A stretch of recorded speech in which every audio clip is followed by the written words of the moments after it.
Early in its invasion of Ukraine, when the world turned a collective cold shoulder to it, Russia claimed that the Russian-Chinese partnership was one of no limits. Not long after, the Chinese were quick to rectify the sentiment and make it clear that there were indeed limits to this relationship, with its only real friends being Iran and North Korea. If Russia wants to win the war in Ukraine, it desperately needs China's support, but China has other plans, and it would like nothing better than if Russia lost this war.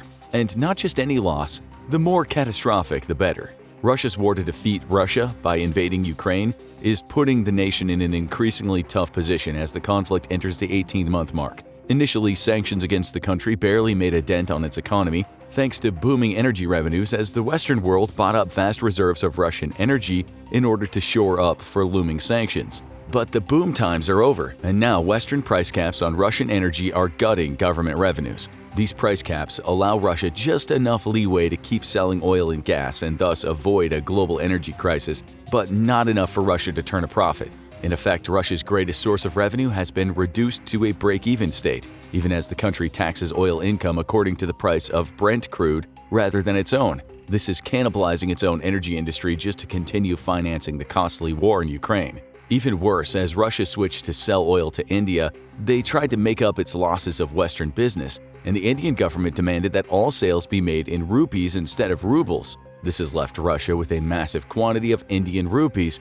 which have very limited use on the international market as most nations trade in either dollars or euro. Russia also doesn't need much of what India is willing to export, meaning it can't use those rupees to buy the Indian goods it might need. This growing stockpile of rupees is effectively worthless to Russia unless the world suddenly switches to the rupee as the global reserve currency in the near future. On top of income woes, Russia is dealing with a catastrophic shortage of badly needed products for the manufacture of advanced weapons. Sanctions on semiconductor sales to Russia have reduced its military to scrounging for chips from consumer goods like dishwashers, and it's being forced to buy drones from countries like Iran under deals that heavily favor Iran. In the wake of the Russian invasion in Ukraine, the world learned that while Russia is a huge arms exporter, it was extremely reliant on advanced components from around the world to actually produce sophisticated arms. Without those components, the Russian defense industry can only manage to chug out a few advanced weapon systems per month, an estimated 20 tanks per month, for example, and in a questionable state of modernity to boot. China has helped alleviate some of the pressure that Russia is currently under. It has greatly expanded its import of Russian energy in the wake of Western sanctions and allows Russia to use its own financial institutions to undertake some transactions and evade Western restrictions. Further, there's good intelligence announced by the Americans that Chinese defense firms have been providing vital equipment to the Russian war effort. It was long feared that China would announce their full-blown support for Russia in a similar style as Ukraine enjoys from the West. Everything from Chinese tanks to artillery and especially missiles were feared to be crossing the border into Russia, replenishing its stockpiles and significantly expanding Russia's ability to continue waging this war. Despite Ukraine's many successes, it remains outgunned and outmanned by the vastly larger Russian military, which has the good fortune of access to vast stocks of Cold War equipment that still enjoys some battlefield utility. But those stocks are increasingly running out, and China was feared to be the key to replenishing Russian shortages. So far, there's been no sign of heavy equipment being transferred to Russia, despite President Vladimir Putin doubtlessly asking for it during his meetings with China's Xi Jinping. What we do know is that there is increasing evidence that the Chinese government is actively aiding Russia in evading sanctions, transferring large amounts of dual-use hardware like drones and computer chips to feed its ever-hungry defense industry. Chinese state-owned defense companies have shipped everything from badly needed spare parts for combat jets to navigation equipment. And just between March and July of 2023, Chinese companies sold Russia over $12 million in drones and drone parts. For their part, the Chinese have claimed that they're not selling Russia any weapons, which so far seems to be true. However, they also claim that any dual-use items being transferred to Russia are, quote, above board. This is objectively false, given that it took U.S. intelligence and third-party researchers to begin to discover the scope of what China is supplying to Russia. But it's not just parts that could be used in military drones that China is sneaking into Russia. China is now the largest importer of Russian oil in the world, dethroning India for that title in March of 2023.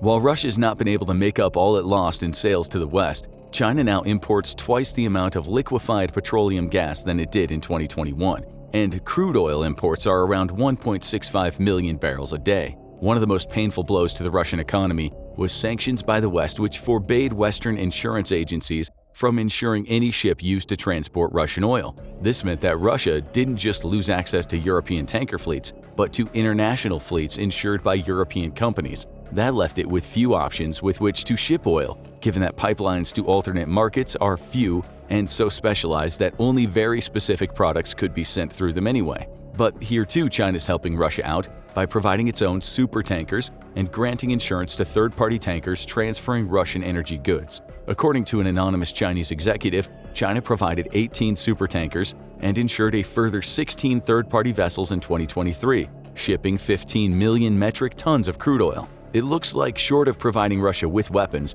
China's doing everything it can to help Russia win. But on closer inspection, this is far from the truth, because the truth is, China is only interested in China, and even its aid to Russia is completely in its own interest, and it comes at an increasingly high cost to Russia's continued independence. Now, that last part is not a flaw, it's a feature of Chinese aid. China's been accused of using its Belt and Road Economic Initiative to spread what some have called, quote, debt trap diplomacy. There's varying levels of truth to this, but when looking at China's alleged support for Russia, it's hard to not see how China has its own interests front and center, to the great detriment of the Russians. Firstly, most of the transactions between Russia and China are now being conducted with the Chinese yuan, with the amount of total Russian exports conducted in yuan increasing from half a percentage point pre-war to 14% today. This is both a reflection of Russia's increasing shift toward Chinese markets and the Chinese demanding that trade be conducted in their own currency, strengthening the Chinese yuan directly. For the first time in history, the Chinese yuan is the most used currency inside of China itself for cross-border transactions. Globally, the yuan, or renminbi, rose to 2.7% of global foreign exchange reserves in 2022. This is good news for China, but bad news for Russia, since, like its situation with India, it's now left with huge cash reserves of a currency that only a very small amount of global trade is undertaken with. At least China's more sophisticated economy is able to offer Russia more of the goods and services it needs, and thus provide a chance to use those yuan reserves, but it can't provide everything, still leaving Russia with significant yuan reserves it cannot do much with. But the bigger picture overall is one where Russia's effectively forced to sell its energy for two currencies that the vast majority of the world doesn't do business with, meaning that the longer Russia is left under sanctions, the more dependent it becomes on India and China, since those are the only two currencies it has left in significant reserves, and nobody else wants them. China's political support is likewise completely self-serving. When Russia announced its no-limits partnership, China was quick to correct the record in order to not offend the West, where it has significant investments. To date, Chinese support has been tepid at best, with the nation calling for a, quote, equitable peace for both sides. What exactly that entails remains ambiguous, with China careful to word its 12-point peace plan in a way that leaves it completely unclear as to how it views a valid resolution to the war in Ukraine. In point number 1, China calls for both parties to observe the sovereignty, independence, and territorial integrity of all countries, but this peace plan was presented after Russia annexed eastern Ukraine.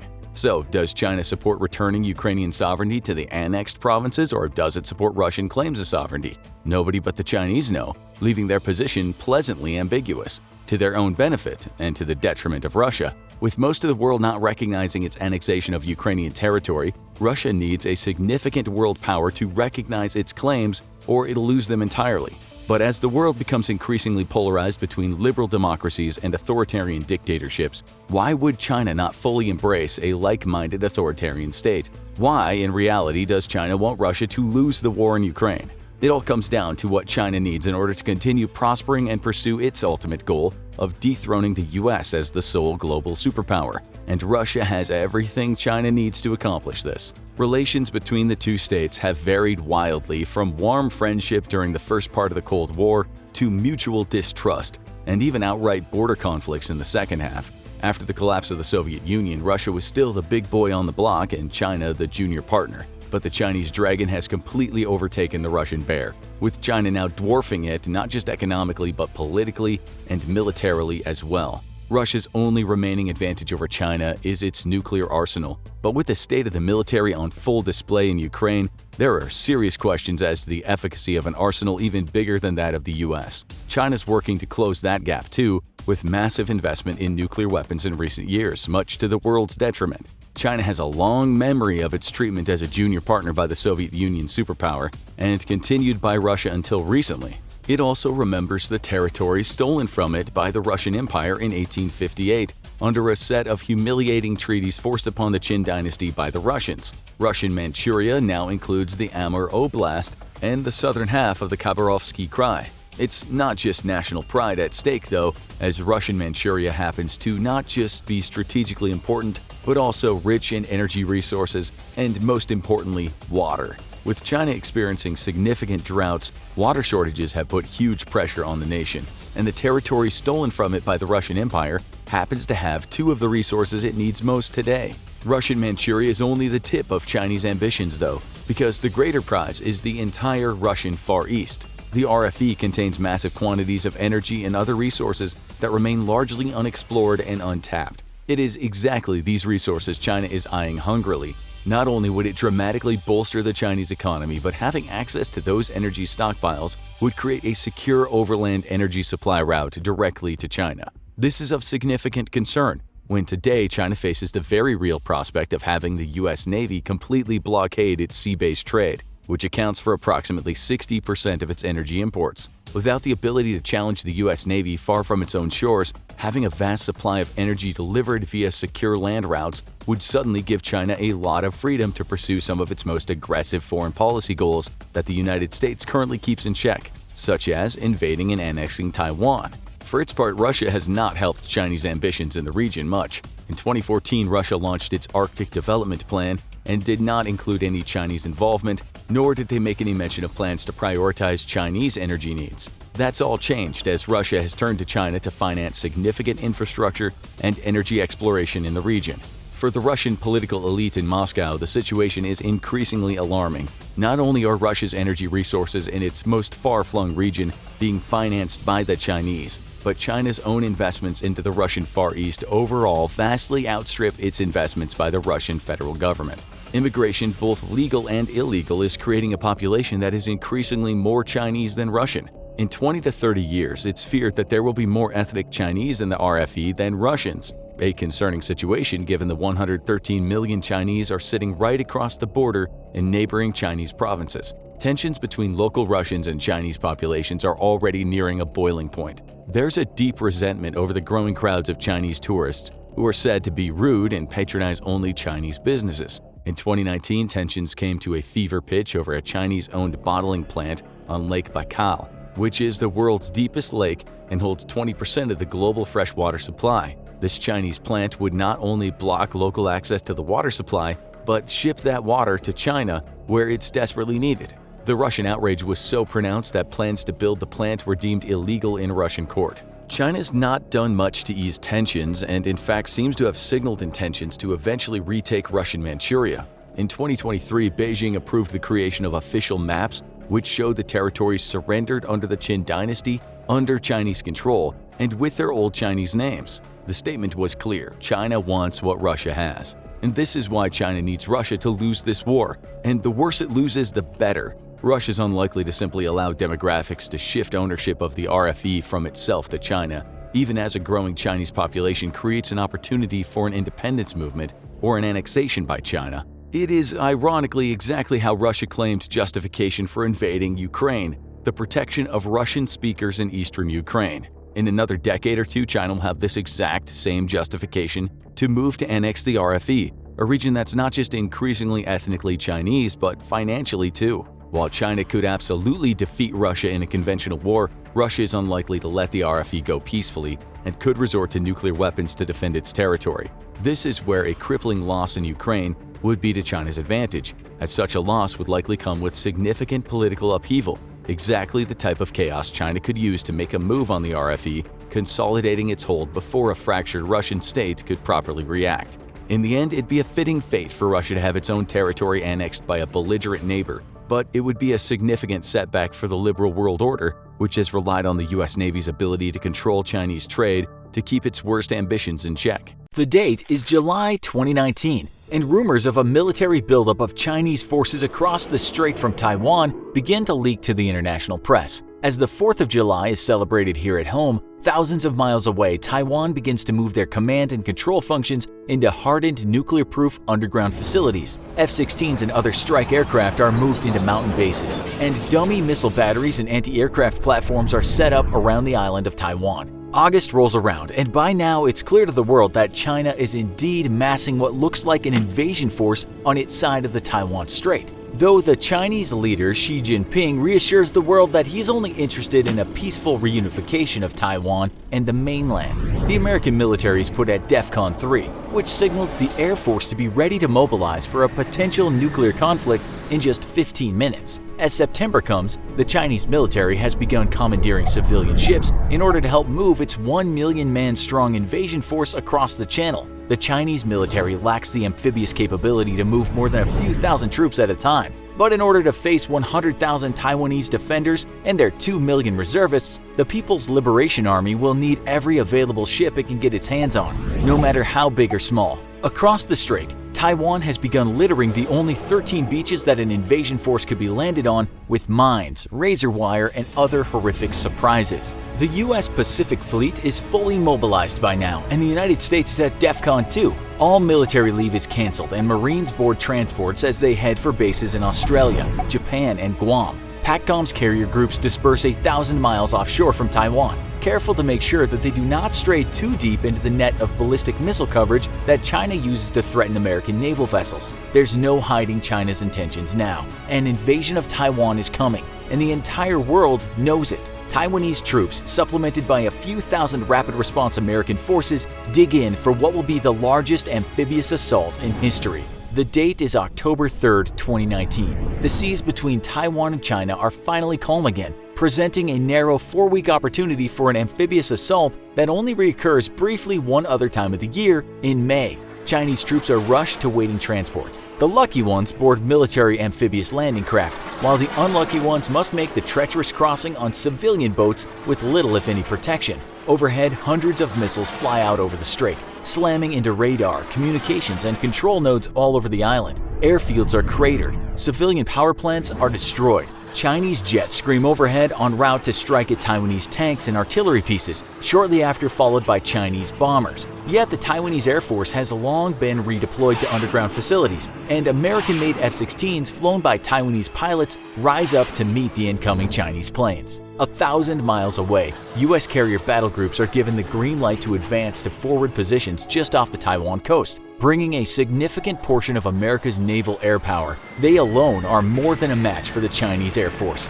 Yet as they steam ahead, a rain of ballistic missiles falls upon the battle groups. Anti-missile defense systems intercept many, yet others manage to slip through and deal devastating blows against American supercarriers. In moments, thousands of American sailors are dead. And in the first 5 minutes of the war, more American servicemen have died than in all conflicts combined since Vietnam. By the end of the first month of fighting, American casualties will reach Vietnam War levels, with Chinese and Taiwanese casualties many times that number. By the end of 2019, the war will officially be the bloodiest conflict since World War II. But could such a war really happen? And if it did, could you actually be drafted to fight in it? The sad answer is yes. And in fact, American military planners consider the Taiwan-China situation to be one of the several flashpoints that would lead directly to a Third World War. China, for its part, has long claimed that it seeks only a peaceful reunification with the island nation. Yet, just in 2016, Xi Jinping stated, "We have the determination, the ability, and the preparedness to deal with Taiwanese independence. And if we do not deal with it, we will be overthrown." China views Taiwan's continued independence as more than the historical thorn in its side, but now rather as a direct threat to the mainland's continued communist leadership. This is because the island nation has only grown more prosperous and economically powerful over the decades, becoming the 19th largest economy in the world. Taiwan also directly employs many mainland Chinese citizens, either on the island itself or in off-site factories and offices run by Taiwanese businesses. The same cannot be said in large numbers of China's influence on Taiwan. Yet, even more dangerous than Taiwan's prosperity is what Xi Jinping and Chinese leadership fear the most: its liberal democracy. Taiwan's liberal democratic values completely undermined China's own hardline nationalistic values. While China enforces strict censorship, Taiwan espouses the same liberal values that America does, and mainland Chinese have begun to take notice. Pro-democracy demonstrations continue to grow within China, and as Chinese citizens spend more time abroad both in Taiwan and Europe and America, they are starting to bring democratic values back home with them. For China, Taiwan's continued independence is a deathly threat that must one day be eliminated, and increasingly, it looks like plans to eliminate Taiwan's independence are to do so by force. Yet, if China were to launch a war against Taiwan, currently one of the likeliest conflicts that the US actively prepares for, then America would be treaty-bound to defend the island's democracy. This would pit the two largest economies and military powers in the world against each other, and while the US would inevitably come out slightly ahead of China, casualties on both sides would be staggering. To this end, America would immediately need to boost its active military forces. The first step in bolstering American forces would be an immediate call-up of all reservists. With 860,000 reservists, any draft notices would likely not come for a while. Yet, depending on the scale of the war and America's objectives, a draft may ultimately be inevitable. Currently, America has two objectives to achieve in any conflict with China. The first being the complete destruction of its air and naval forces, and the second being the toppling of its communist government. The total destruction of all Chinese naval and air forces are a non-negotiable objective, meaning that no matter how the war went, unless it somehow went extremely poorly for the US, there would be no negotiations for a ceasefire until this objective was met.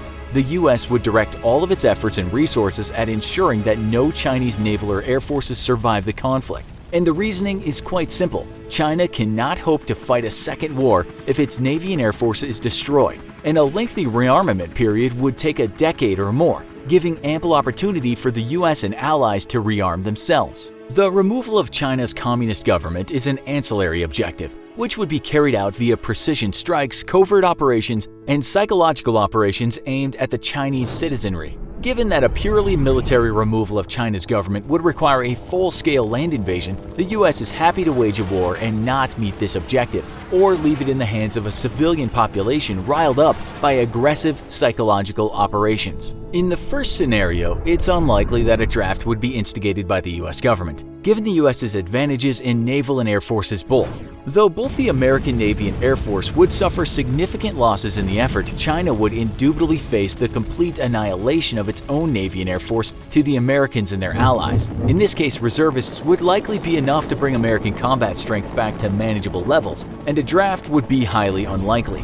Yet, if the scope of the conflict expanded for any reason, and a direct removal of China's communist government was the only road to peace, an American draft would be a necessity. With over 2 million active duty forces in the Chinese military, the US and its allies would need to bolster their own numbers significantly to even attempt an invasion of China. All male American citizens and immigrant non-citizens between the ages of 18 and 25 are required by law to register in the Selective Service System. In 2010, the SSS had over 16 million young American men on file, yet the US has a total fit-for-service manpower pool of over 111 million. With an increasingly bloody conflict against China, the SSS would without a doubt be activated, and full-rate conscription would begin for the first time since Vietnam. War with China is not likely, and yet it is considered the most realistic and probable flashpoint for the world's next major war. While the world has not seen any major powers go to war since the end of World War II, and it will hopefully not see them do so ever again, the reality is that several of any possible diplomatic missteps in the South China Sea and the Taiwan Strait could lead to an unavoidable conflict between the US and China. And with the life of the Chinese Communist Party likely dependent on forcing Taiwan back into the fold and crushing the island's democratic government, the US may be headed straight for another military draft sooner than any of us could have hoped for. The People's Republic of China is huge. Not only is it the world's most populous country, with a population of around 1.404 billion people, it's massive land-wise. The country is approximately 3,700,000 square miles, making it slightly larger than the United States in land area. Although China spans 5 geographical time zones, the whole country follows a single standard time. China's home to 56 ethnic groups. Linguists estimate that there are nearly 300 living languages spoken in China, with Mandarin Chinese having the most speakers, around 955 million people. China is governed by the Communist Party of China, which administers the country from the capital of Beijing. The country is rapidly developing and is on track to become a superpower. Here are 6 places China is attempting to subjugate to expand its borders, economic, and global influence. Number 1. Tibet. China has a long and volatile relationship with Tibet, beginning in the 13th century and throughout different periods in history. Tibet has been ruled by Chinese and Mongolian dynasties and has also been an independent nation. In the first quarter of the 20th century, Tibet was ruled by Great Britain before once again becoming an independent nation. In 1950, Chinese troops invaded Tibet to enforce China's age-old claim to the country. Some areas became the Tibetan Autonomous Region and others were assimilated into neighboring Chinese provinces. In 1959, after a failed anti-Chinese revolt, the spiritual leader of Tibet, the 14th Dalai Lama, fled the country and set up a government in exile in India. During China's Cultural Revolution, many Buddhist monasteries were destroyed and thousands of Tibetans were likely slaughtered during martial law. Due to international pressure in the 1980s, China somewhat relaxed its grip on Tibet and implemented reforms. Currently, Beijing continues to modernize Tibet, sometimes at the cost of the region's cultural heritage. Development has brought Han Chinese migrants and Western tourism to the area. Since the early 2000s, there have been protests in Tibet, especially on the anniversaries of politically significant dates. Human rights groups say that China continues to politically and religiously repress Tibet. Various activists worldwide campaign for an independent Tibet. There are several strategic and economic motives China has for governing the region. Tibet is highly important to China's sense of self and Chinese nationalism. Many Chinese leaders, past and present, have believed that no matter the lines drawn on the map, Tibet is fundamentally a part of China. They felt a strong nationalistic drive to return China to its ancient, far-flung Qing dynasty borders. Tibet also serves as a buffer zone between China on one side and India, Nepal, and Bangladesh on the other. The Himalayan mountain range provides natural security as well as a military advantage. China is currently struggling to find a balance between environmental issues and yet not hinder the country's economic industry. China is hungry for natural resources and Tibet serves as a crucial water source, as well as possessing significant mineral wealth. Since the early 2000s, Beijing has invested billions in Tibet as part of its wide-ranging economic development plan for Western China. Number 2. Arunachal Pradesh. China also claims that the region of Arunachal Pradesh, the northeasternmost state of the 28 states of India, is a part of South Tibet and therefore a part of China. Aside from India, Taiwan also claims the South Tibet region. Arunachal Pradesh borders the Indian states of Assam and Nagaland to the south, and countries Bhutan to the west, Myanmar to the east. To the north, the demarcation line known as the McMahon Line separates Arunachal Pradesh from the Tibetan area of China. Historically, Arunachal Pradesh belonged to neither China nor India, but was dominated by several autonomous tribes. In 1913 to 1914, representatives from Great Britain, China, and Tibet held the Simla Conference to decide on the borderlines for Tibet. The Tibetan and British officials agreed on the McMahon Line as the border between British India and Outer Tibet. The Chinese representatives refused the demarcation line and have considered it invalid ever since. When China invaded Tibet in 1950 and the Dalai Lama later fled Tibet, India supported the Tibetan government, angering China. During the Sino-Indian border conflict in 1962, China captured most of the area of Arunachal Pradesh, but ended up withdrawing. In recent years, tensions have risen as China has publicly claimed the region of Arunachal Pradesh. China is especially interested in a small district called Tawang, which borders Tibet and Bhutan. China has even gone so far as to destroy thousands of maps and make new ones, having renamed parts of Arunachal Pradesh with Chinese names. India, while not growing as fast as China, is still emerging as a regional economic powerhouse. China wants to dominate Asia and sometimes seems to look for ways to clash with India. Most importantly, it's strongly assumed that there are heavy deposits of minerals such as gold and lithium in Arunachal Pradesh. A large-scale Chinese mining operation found gold and silver deposits worth around $60 billion in the Lunzi County of Tibet, which is directly adjacent to Arunachal Pradesh. Number 3. Aksai Chin.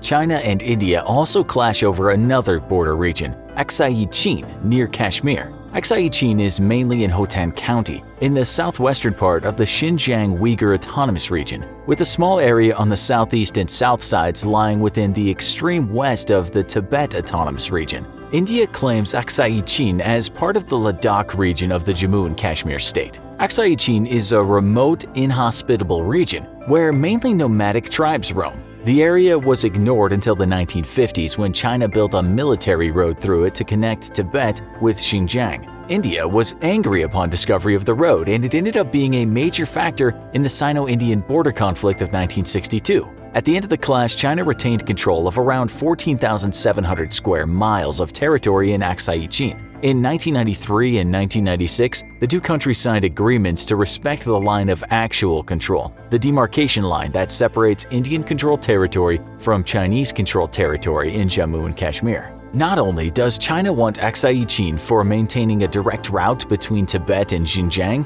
it appreciates the territory for its strategic position. Aksai Chin is mostly high ground with an average elevation of around 17,000 feet. If China ever goes to war with its neighbors Pakistan, Kashmir, and India, the Aksai Chin region will enable it to take a commanding high position. Number 4. The South China Sea. As well as claiming disputed land, China has also claimed islands in the South China Sea. In fact, China has taken to dredging the sea and building out uninhabited islands such as Woody Island or the Spratly Islands to tighten its control over the region. 6 countries, the Philippines, Vietnam, China, Brunei, Taiwan, and Malaysia, hold different territorial, sometimes overlapping claims of the South China Sea, based on various historical accounts and geography. Adding to the tension, the U.S. Navy frequently patrols the sea due to its alliance with several countries. China considers this to be a provocation. The South China Sea is very important to Beijing because it's a crucial commercial passage connecting Asia with Europe and Africa.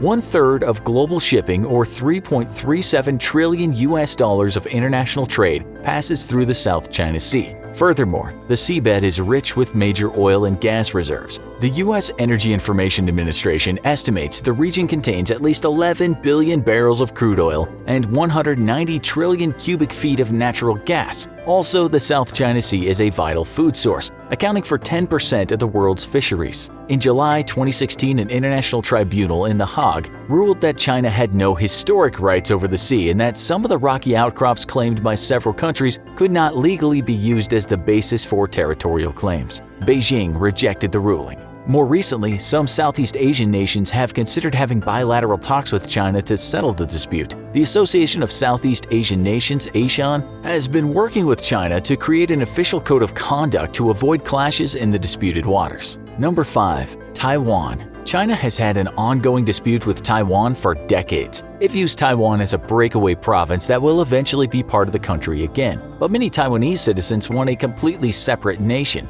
Historically, Taiwan was a part of China. Taiwan was governed by China's Qing dynasty from 1683 to 1895. When Japan won the First Sino-Japanese War, China had to cede the region to them. After World War II, Japan was forced to relinquish to China control of the territory it had previously taken. Civil war broke out in China in 1946 and ended in a victory for Mao Zedong's Communist Army. Chiang Kai-shek and his Chinese Nationalist Party, known as Kuomintang or KMT, fled to Taiwan. The KMT dominated Taiwan's politics for many years until after Chiang Kai-shek's death. Having inherited an effective dictatorship and under pressure from a burgeoning democracy movement, Chiang's son, Chiang Ching-kuo, began assessing a process of democratization, which in 2000 led to the election of the island's first non-KMT president, Chen Shui-bian. Meanwhile, China treated Taiwan with great hostility. In the 1980s, relations between China and Taiwan started improving. China put forth the One Country, Two Systems plan, under which Taiwan would be given significant autonomy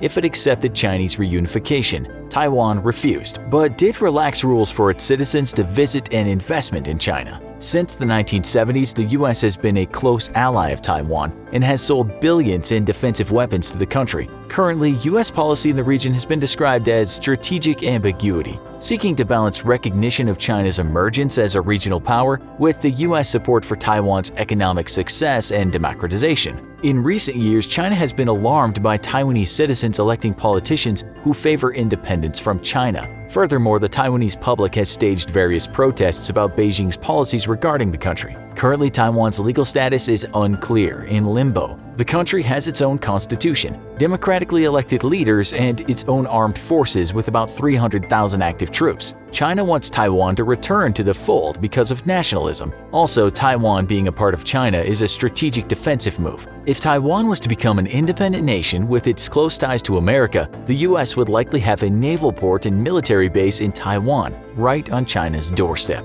Number 6. Hong Kong.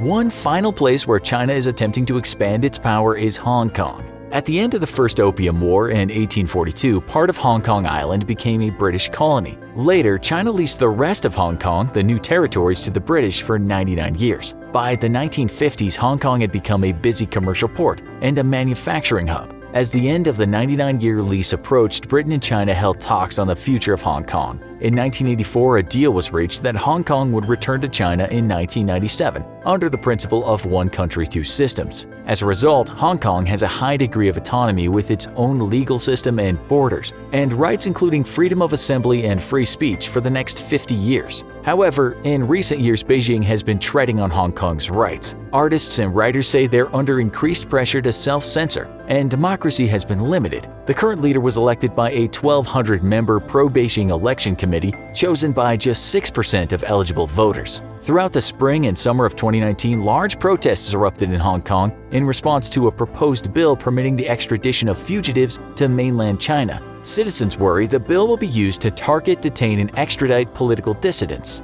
Beijing's response to the protests has become increasingly violent as the citizens show no signs of backing down. China considers Hong Kong a bridge between Asia and the West for business and financial matters. Also, once again, China's domination of Hong Kong seems to be fueled by nationalistic fervor. In the year 2020, the US is still the world's sole superpower, but China is not far behind. Both nations have huge amounts of influence across the globe and economies that generate enormous wealth. But what about their militaries? If China and the United States were to go to war, who would have the advantage? In this military comparison, we're pitting China's People's Liberation Army against the United States military to see how they match up. After we lay out the capabilities of each, we'll decide who will win in an all-out war. Bear in mind that both of these militaries are always changing, so it's important to keep an eye on the future. In the end, it'll all come down to which country has the stronger and smarter military. Let's see if you come to the same conclusion we do, of who would win in a war between China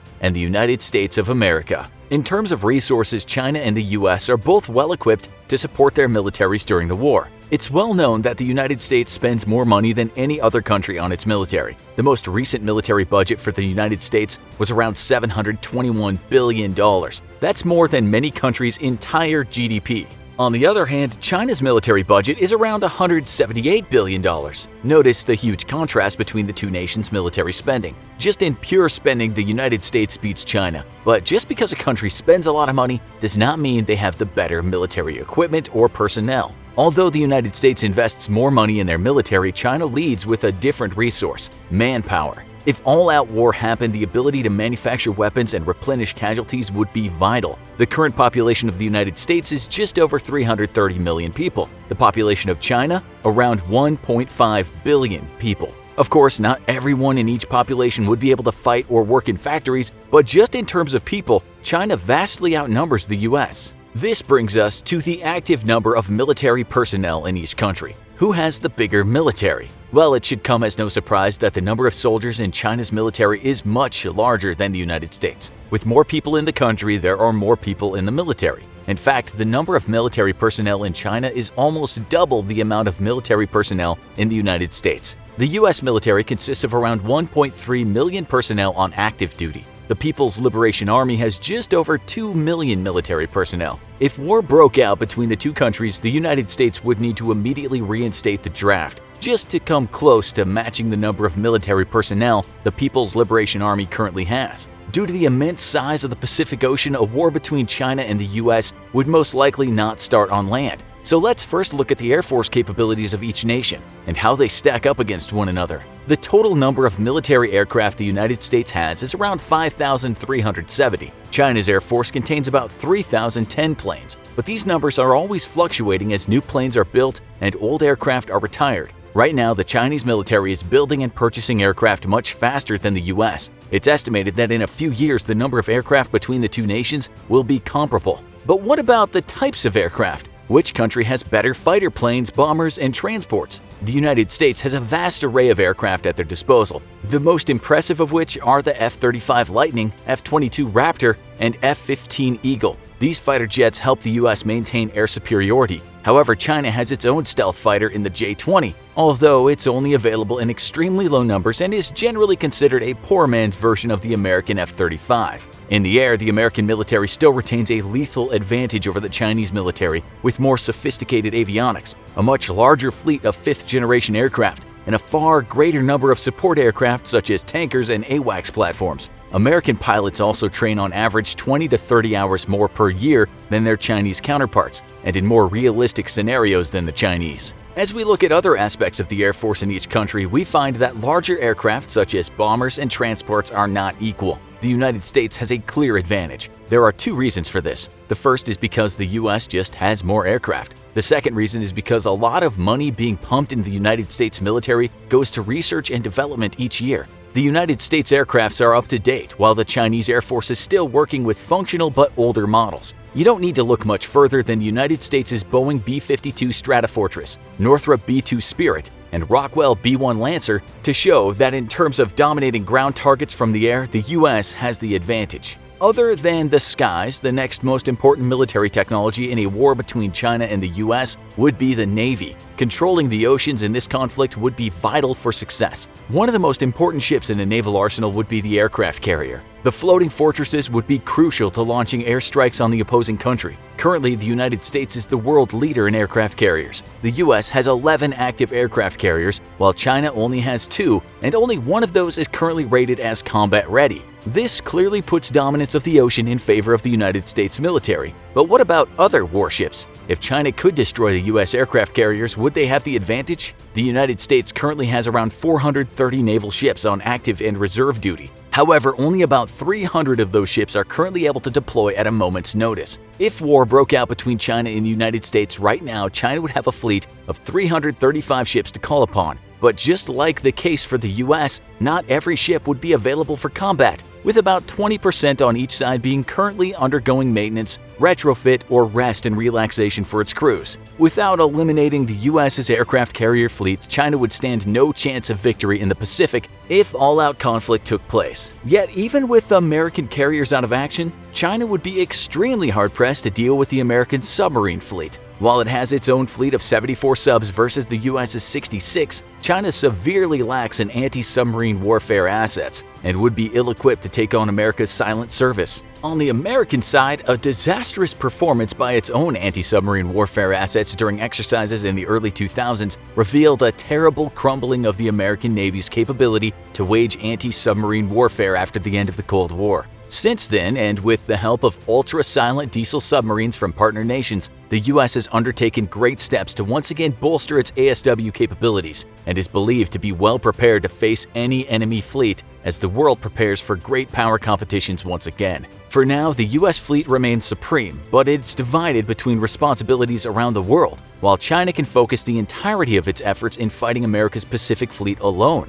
With a rapidly modernizing fleet and more sophisticated shipbuilding efforts, China looks set to close the gap between itself and the US in the approaching decades. What would happen if the war made its way to land, though? Obviously, it would depend on where the war was being fought. The nation battling on their home turf would ultimately have the advantage because of their ability to replenish land forces more easily. Let's take location out of the equation and just compare the land-based military capabilities of each nation. We know that in terms of soldiers, China outnumbers the US. We also know that if soldier numbers need to be replenished, there are many more people to choose from in China than in the US. Basically, if the two countries went to war using only soldiers, the United States would eventually succumb to the large number of available manpower China has. That being said, this is not how wars are fought anymore. Instead, land battles can be won using machinery, such as tanks. The United States has a tank arsenal of around 8,010 vehicles. The US's main battle tank is the legendary M1 Abrams, of which not a single one has been lost to enemy action yet.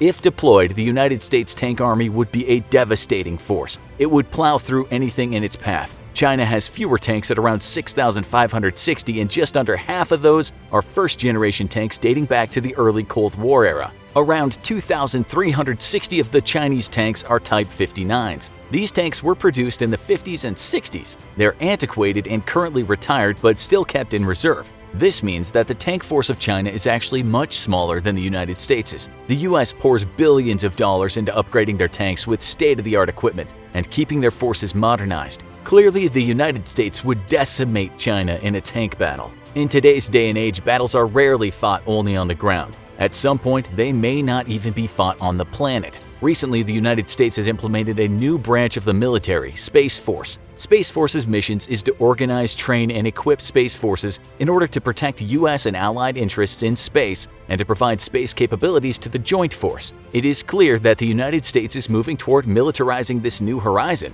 But is China? Recent reports have shown that China has been rapidly expanding its space program. They were the third country to launch a human into space behind the former Soviet Union, now Russia, and the United States. China completed this feat back in 2003 and has since ramped up their space program. They are the first and only country to put a rover on the far side of the moon, where they've made several discoveries. China has also been launching more and more satellites and military spacecraft into space in recent years. It's estimated that China has more than 320 satellites. 105 of them are military in nature. The United States has around 123 military satellites, even though the US has been in space much longer than China. It would seem that the breakthroughs at the China National Space Administration have greatly sped up the military satellite capabilities of the country. The budget for NASA in the United States has been cut year after year, almost immediately after they put the first man on the moon. China's space program, on the other hand, seems to be getting an influx of money each year from the government. How long until the research and development of China's engineers and space scientists surpass the US? In space, the country with the best technology and most knowledge of the environment will be victorious in battle. If the United States continues to fall behind in space exploration, they will not stand a chance in a space war with China. This brings us to our last comparison between the two countries, a comparison that has no winner. Instead, everyone loses. We're talking about nuclear weapons. As of right now, China has an estimated total of 320 nuclear warheads. That might seem like a lot, but it is nothing compared to the amount of nuclear weapons the United States has stockpiled. The United States has about 6,370 nuclear warheads under its control. 2,000 of those nukes are awaiting to be dismantled and disposed of. However, if nuclear war broke out between China and the US, neither country would get a chance to use all their nuclear weapons. The human race would be annihilated long before then. So, it's probably in China's and the United States' and the entire world's best interest that nuclear war never comes. Although the United States has a slight military advantage over China, we can't underestimate how far China's military has come in a relatively short amount of time. Also, the vast amount of manpower could be enough to allow China to hold out for a long time, slowly depleting the United States' resources. However, the reason we believe that the United States would win a war with China is because of experience. The United States has a lot more military experience than China. This means that the leaders of the military have seen combat and know what works and what doesn't. The US has been at war almost perpetually in one form or another since World War II, most recently in the Middle East. Since the beginning of Desert Storm in 1991, the United States has maintained a military presence in the Middle East. In fact, the United States has been fighting in Afghanistan for almost 18 years. This means military personnel and leaders have constantly been gaining skills and experience in the art of war. China, on the other hand, has not fought in a war in over 40 years. The last war they fought in was in 1979 when China invaded Vietnam. Vietnam had just come out of its own civil war and had gained much experience during that time. The small country was able to humiliate the Chinese military, forcing them out of their country after only 3 weeks. It seems that experience can outweigh sheer numbers during wartime. It is for this reason that we believe the United States would win a war with China if it were fought today. However, and some of you might have already seen this coming, if China continues to expand and upgrade their military as they have been doing in recent years, it will not be long before their military strength surpasses the United States. If this happens, it's a very real possibility that China would win a war against the United States in the future. Their drive to update their machinery and technology can be seen in their space program and the expansion of their military. Within the next decade, we at the Infographics Show may need to make a new video to reevaluate this military comparison between China and the United States, with the winner being the People's Liberation Army of China. In mid-June 2020, World War III started trending on Twitter again. This time it was because a border dispute in the Himalayas between Chinese and Indian forces turned deadly, killing upward of 20 people. This is the first time since 1975 that the two countries have had a fatal conflict, and the most serious skirmish since 1967. Naturally, as the two nations are populous, militarily powerful, and have nuclear capabilities, the world is biting its nails to see what happens next. But assuming the whole thing doesn't end in diplomacy or a world-consuming mushroom cloud, which country has what it takes to bring home a final victory? Using a mix of historical precedents of the prior conflicts between the two countries and our knowledge of their current military capabilities, we intend to find out exactly whether China or India would win if the two nations went to war today. After all, we're not just talking about dusty hypotheticals here. Relations between India and China have been extremely strained since the Sino-Indian War of 1962, which occurred over the same stretch of the Himalayan border that's causing conflicts today. India had granted the Dalai Lama asylum within their borders after the fallout of the 1959 Tibetan Uprising, already putting them in China's bad books. And with China's military encroaching on the line of actual control, the demarcation line that separates Indian and Chinese territory in the Himalayas, a military skirmish was practically inevitable. The resulting conflict was short-lived, lasting only 1 month and 1 day between October and November of 1962. The People's Liberation Army of China had a vast numerical superiority over India's military forces, and India suffered significantly greater losses, with nearly double China's deaths, many wounded and over 3,000 captured. This loss is partly chalked up to the fact that it's believed, according to some leaked CIA documents, that India underestimated both China's military capabilities and their willingness to escalate the conflict. While India requested military assistance from the US in the form of 12 squadrons of fighter jets, their pleas were rejected, and India instead turned to Moscow for assistance. Ultimately, none of it did all that much good, as China claimed the eastern theater up to the line of actual control before declaring a unilateral ceasefire. India was left to lick its wounds, and tensions between the two countries have been high ever since, with conflicts still breaking out well into the 70s. Both nations have ramped up militarization around the line of actual control as a show of strength, and this has left both with very little room to maneuver. In a sense, the Himalayan border is a military powder keg, and lately we've been seeing the sparks. While a past record of military supremacy definitely works in China's favor, the Sino-Indian War was also 58 years ago, and failure is an excellent teacher. India has been engaged in frequent conflicts since the Sino-Indian War, giving their combatants invaluable battlefield experience. India is widely believed to have won every conflict they engaged in post-Sino-Indian War, with the exception of the Indo-Pakistani War of 1965, which ended in a ceasefire. China comparatively fought its last considerable conflict against Vietnamese forces in 1979. Once again, experience won out here, as the Vietnamese, who'd recently honed their skills in battle against the forces of the United States, are largely considered to have handed China's asses to them.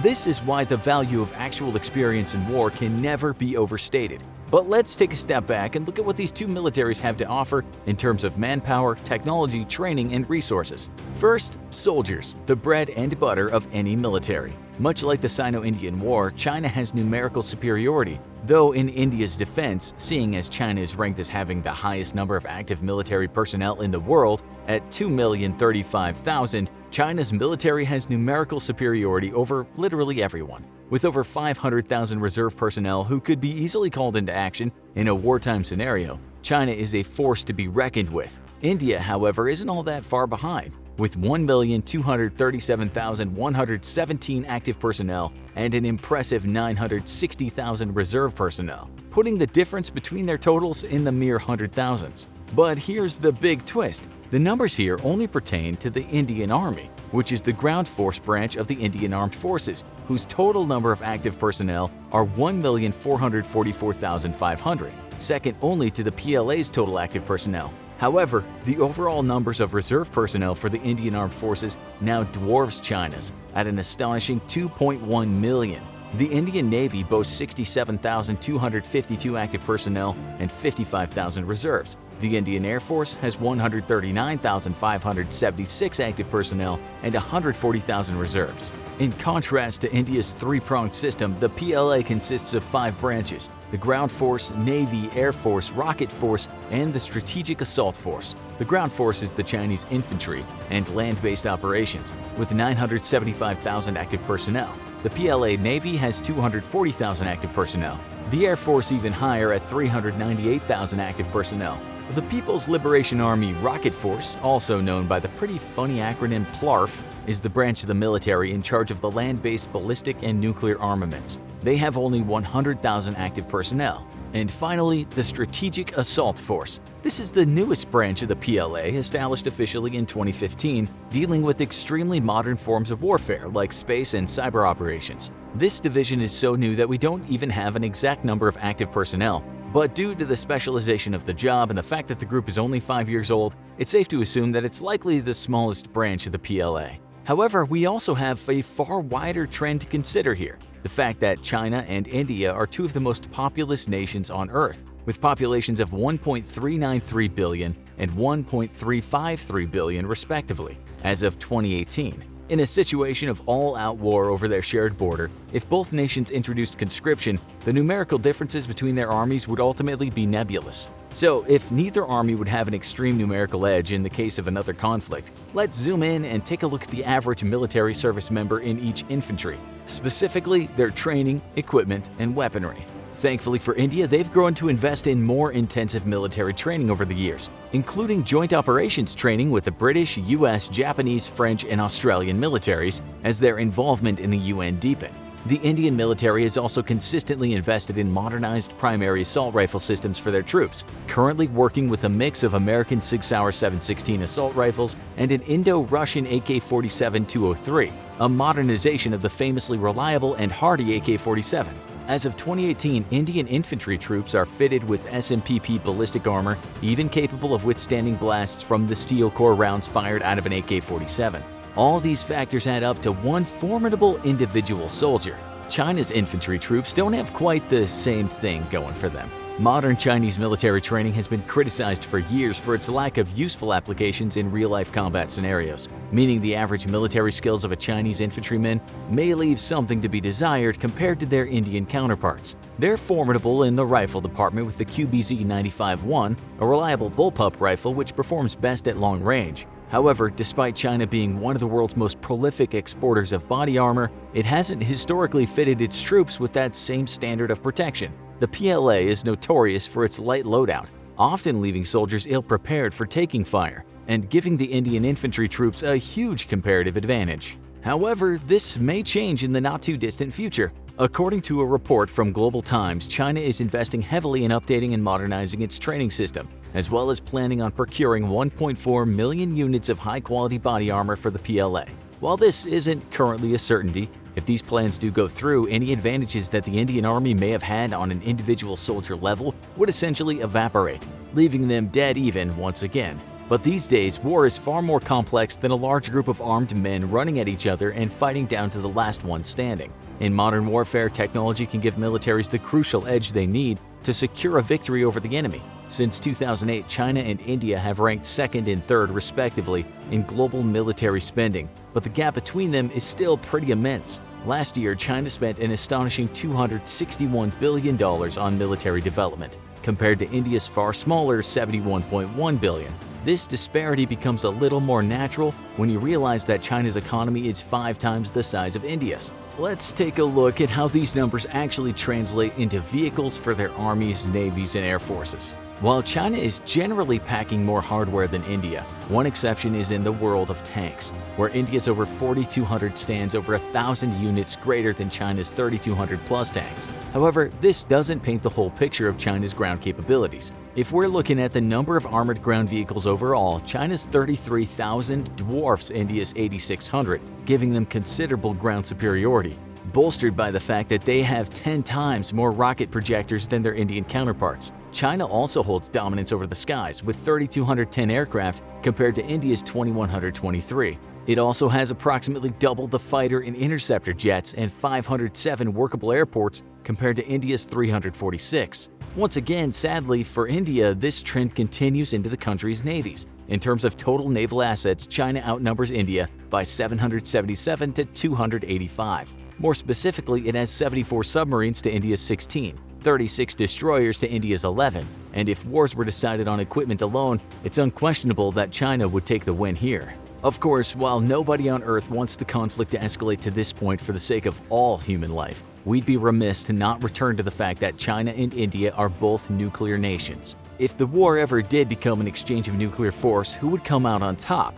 Well, for a number of reasons, China has a clear edge here. Not only did they develop their nuclear capabilities just over a decade earlier than India in 1964, New Delhi wouldn't have its first nuke until 1975, but their nuclear arsenal is also double the size of India's with a far quicker growth rate. China has a stockpile of 320 nuclear warheads, having grown by 40 in the past year. Compare this to India with only 150 nuclear warheads, which grew by a mere 10 in the past year.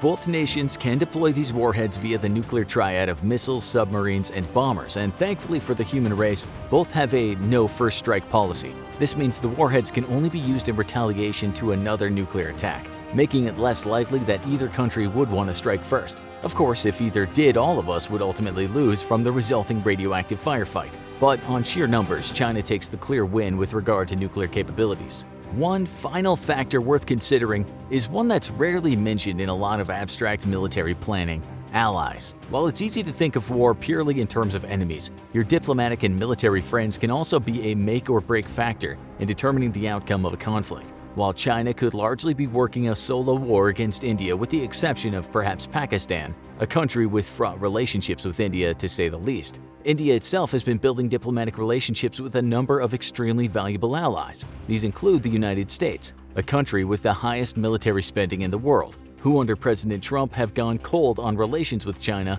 while referring to India as a major defense partner. India has also developed strong diplomatic ties to Japan, France, and Australia through performing a number of joint military drills with all of them.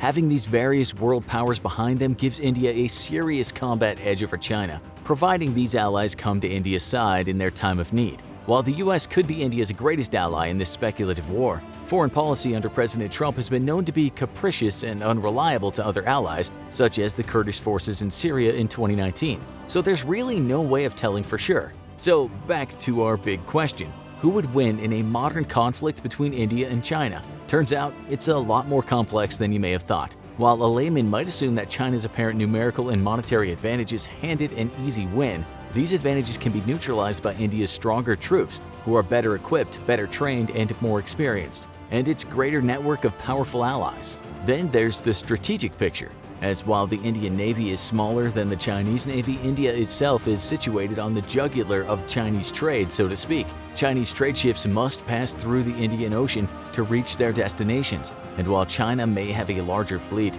it's not very well equipped to conduct operations far from its own shores. With only 2 aircraft carriers with a capacity of about 24 aircraft between them, and one not even being operational yet, any Chinese incursion into the Indian Ocean to protect its trade fleets would be disastrous, as the Chinese task force would be brutally pounded by Indian air and naval power. With China receiving the bulk of its oil from maritime trade routes, a protracted war between the two nations would inevitably cripple the Chinese military and industry both. India would simply have to fight defensively, as the terrain separating India and China is extremely difficult and well suited to defensive warfare. While the Chinese could crush any Indian incursion into China itself, and there'd be few strategic targets to take close to the Indian border anyway, a war between the two nations would inevitably see India the winner, as it slowly strangles Chinese trade to death. With Russia hogging all the negative press lately, you might have missed Chinese President Xi Jinping's adamant proclamation that Taiwan will be reunited with the mainland. And he is not ruling out military force to accomplish this goal. But with the vast majority of Taiwanese citizens wanting nothing to do with mainland communist China and American President Joe Biden promising that the US would come to Taiwan's aid, World War III is looking more likely, and it won't be starting in Europe. How is China going to defeat the US and its allies? And more importantly, why does Taiwan matter so much that the US is willing to fight to keep it free and independent?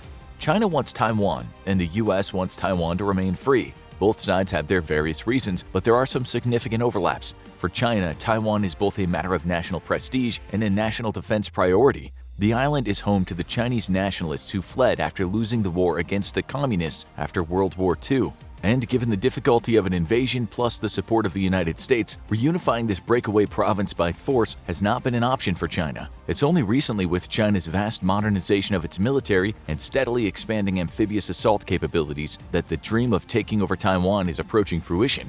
But as long as Taiwan remains fiercely independent and refuses to bow to Beijing, China cannot be taken seriously as a global military power. After all, why should anyone fear your military when it can't even pacify an island sitting right off your own shores?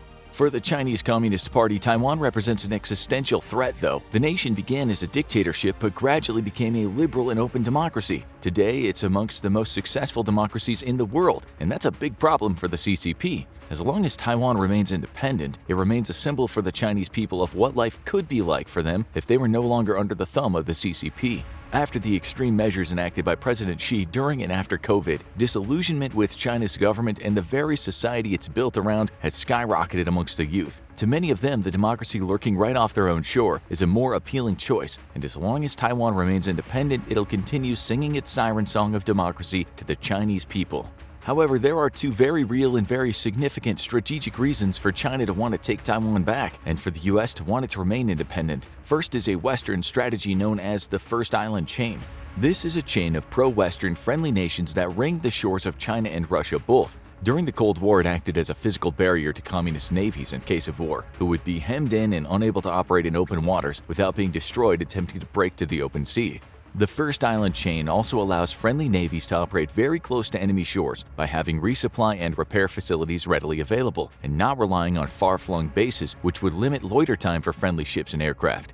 Today, the First Island Chain strategy no longer hems in the Soviet Union and its allies and instead acts as a barrier to Chinese expansionism. China has attempted to break the First Island Chain by illegally building artificial islands in the South China Sea, and while the threat they pose is significant, it still doesn't allow the Chinese Navy to break the defenses of the First Island Chain completely, and it doesn't allow them to push hostile navies far enough away that Chinese shipping can continue to keep the nation supplied with the vital petroleum and natural gas it needs. Another strategic reason to want reunification with Taiwan could potentially impact the entire world, though. Today, Taiwan is the world's largest manufacturer of computer chips and semiconductors, wielding such significant clout that its embargo of Russia has all but crippled the nation's ability to build modern weapons. Taiwan's contribution to the global technology market is so significant that as the Chinese threat over the island grows, the United States has passed emergency funding for computer chip manufacturing plants to be built inside of America once more. If China were to seize Taiwan, it would in effect be in control of nearly all the world's supply of advanced electronic components and be able to threaten embargoes to nations that don't toe the CCP's line. A nation would have a simple choice: have its economy crippled or do as President Xi says. So how can China achieve its goals, even if it means launching World War III, and come out on top? China has already prepared extensively for conflict against the superior US Navy, and has done a really good job of it too. The surface combat ships are still no match for American vessels, with China having approximately 2/3 of the total battle force missiles that the US Navy has. Its Air Force is similarly outclassed by the US Air Force, which not only outnumbers China's, but has far better capabilities in all but one department: long-range air-to-air missiles, where the Chinese PL-15 enjoys a significant advantage over the American AIM-120 in terms of range. However, the US is fast-tracking an upgrade called the AIM-260 Joint Advanced Tactical Missile to not just close the gap, but exceed it once more. US air and naval power won't matter though if it can't bring all that might close to Chinese shores, which is why China has invested heavily into developing a strategy known as Anti-Access Area Denial, or A2AD. The goal is simple: keep American ships and special mission aircraft such as AWACS and tankers away from Chinese shores so the People's Liberation Navy can operate with impunity. At the core of the strategy is the People's Liberation Army Rocket Force, or PLARF. PLARF might sound like something you do after a bad burrito, but it's the gravest threat the US Navy has faced since the end of the Cold War, and it might be good enough to keep the US ships out of the Western Pacific for good. A ballistic missile force, this branch of the Chinese military is dedicated to China's vast stockpile of both nuclear and non-nuclear ballistic missiles. China was never subject to the Intermediate Range Force Treaty, or INF, and thus, unlike the Soviet Union and the US, China developed an extensive stockpile of conventional ballistic missiles. Today, China fields about 1,400 ballistic missiles alongside hundreds of cruise missiles. Most of these are older, shorter-range missiles which we could expect to see deployed against Taiwanese infrastructure, but hundreds have ranges capable of hitting US bases in Japan and South Korea. A small but unknown number can even hit the all-important US base in Guam. The PLARF would be critical in the opening days of World War III. Both the US and China hold serious counterforce power, and the advantage would go to whoever fires first. A war between the two powers would almost certainly be a bolt-out-of-the-blue attack, an unexpected first strike using hundreds of ballistic missiles. The targets would be US bases in the region, with a priority target being Guam. However, this comes with certain risk, as striking US bases in Japan and South Korea would threaten dragging those two nations into the conflict. South Korea may be disinclined to join the conflict out of fear of North Korea taking advantage of the situation. In fact, for China to win, it would be in its best interest to proceed a war in the Pacific with ramped-up antics from North Korea, enough to rattle South Korea without actually crossing the line over into war. Fears of North Korean aggression would be likely enough to prevent South Korea from doing anything other than voicing public support for its American allies. Japan would be a different story. The two nations are famous rivals, and there's still a lot of bad blood between China and Japan. What's more, Japan agrees with the US that China presents a threat to democracies around the world.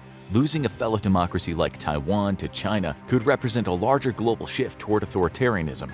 China, being the dominant regional power, is also greatly disadvantageous to Japan, whose all-important trade routes pass by close enough to China to be intercepted by its navy should Taiwan fall and the first island chain be broken.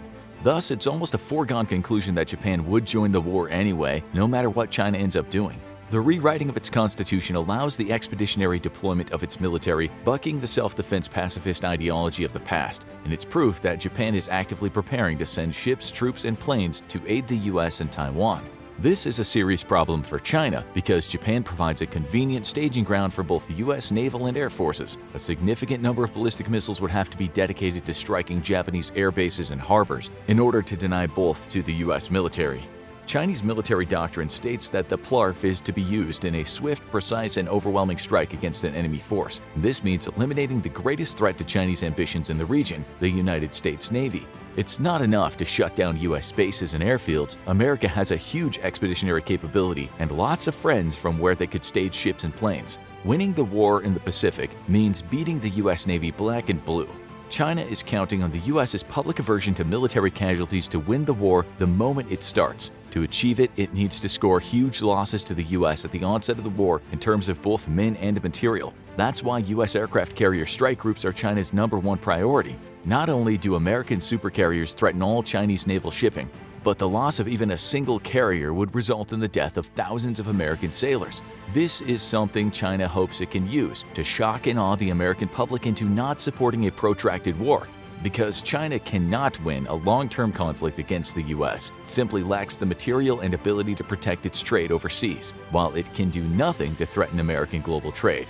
With US carriers kept at bay with ballistic missiles and friendly airfields destroyed, China would have a week or two to achieve its objective of capturing Taiwan. However, China faces 3 critical problems with its war plans. The first is that any invasion of Taiwan would take weeks to coordinate. Ships would have to be restationed to nearby harbors. Hundreds of thousands of troops would have to be moved from various military districts to the eastern one in preparation of boarding. Supplies like food, water, and medicine would have to be gathered in the millions of tons and prepared for shipping across the strait. Hundreds of aircraft would have to be moved to nearby airfields. Basically, an invasion of Taiwan would be anything but a bolt out of the blue. It would be a very publicly broadcast event that would have months of warning. The United States would use this time to gather global support for either painful political and economic measures against China or to build a national military coalition like it did in Desert Storm. In an unprecedented move, European NATO partners have been sending ships to the South Pacific in the last 6 months. These routine patrols are meant to signal one thing to China: Europe stands with the US and against an invasion of Taiwan. Invading Taiwan would mean taking on an international coalition. And there's no ready answer to this daunting problem for China, who enjoys few meaningful alliances and 0 who would support it in war against what would in effect be a global force. The second problem China faces is that though its ballistic missile force is a deadly threat to US forces, it might not be able to effectively deter US naval operations the way China hopes it will. Hitting a stationary airbase with a ballistic missile from thousands of miles away is relatively easy. China has reduced the circular probability of error from 100 to just 5 or 10 meters for its modern missiles. However, hitting a fast-moving warship in the middle of the ocean is a different challenge altogether. Ballistic missiles and other standoff weapons need good tracking data to hit a moving target. This means that a ship must be first discovered, properly identified, and then finally fixed. China has greatly improved both its ground-based and satellite-based long-range radar capabilities, but this type of radar can only tell you a ship is out there with an approximate distance. Accuracy of satellites, however, is greater, though they provide only a temporary track as they orbit the Earth. In order to properly identify and then provide a good track, you need a much better sensor technology, and it's unknown if China can foot the bill there. A vast investment in drones and AWACS aircraft means that China potentially has the tools to get the job done, but these airborne assets have to face the threat of the most capable air force in the world. China does enjoy an advantage here because the US would have to operate aircraft at extremely long ranges, but a decided uptick in both the purchase of air and sea drones by the US military, as well as a new tanker drone, means that the reach of America's weapons is being steadily and greatly increased.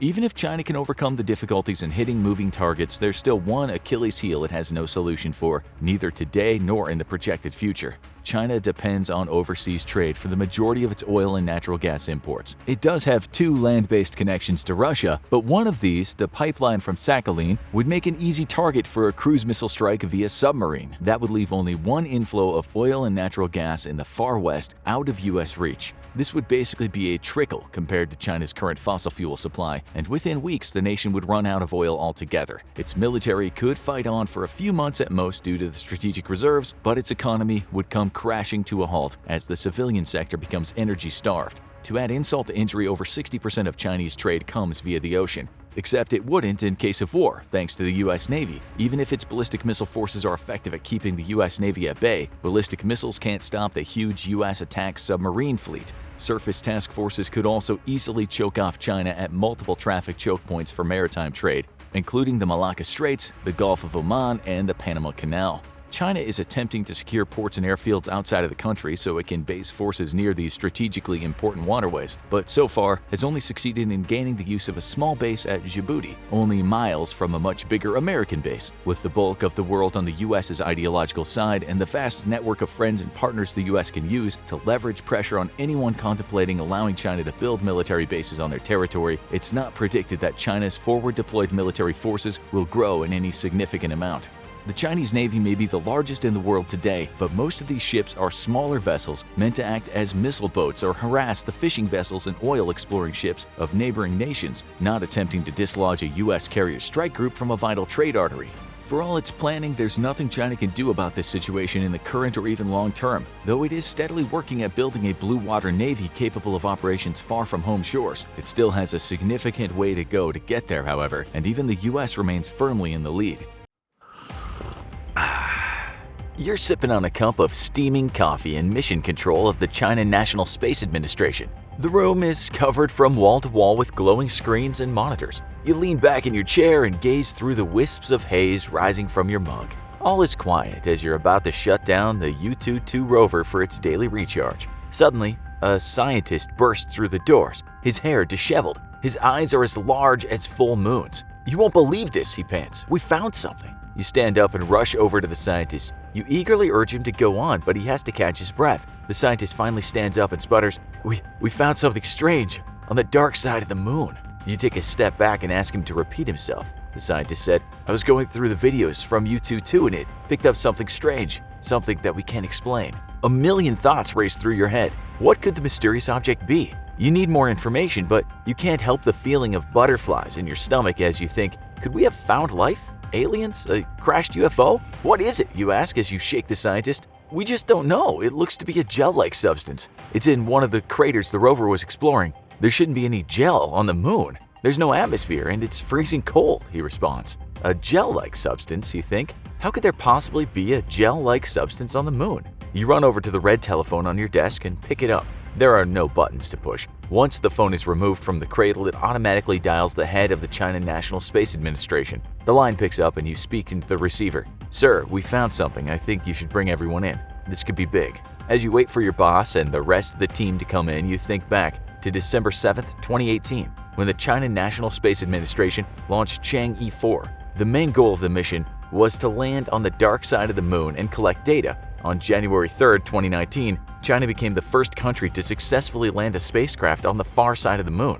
You smile as you recall that this was no small feat. Several other countries had tried and failed to do what your team accomplished. Landing on the dark side of the moon is difficult because of the inability to maintain constant communication with the spacecraft. The monstrous sphere that is the moon blocks the signals between Earth and any vessel on the other side. To get around the problem, you and your team placed a satellite between the moon and the Earth.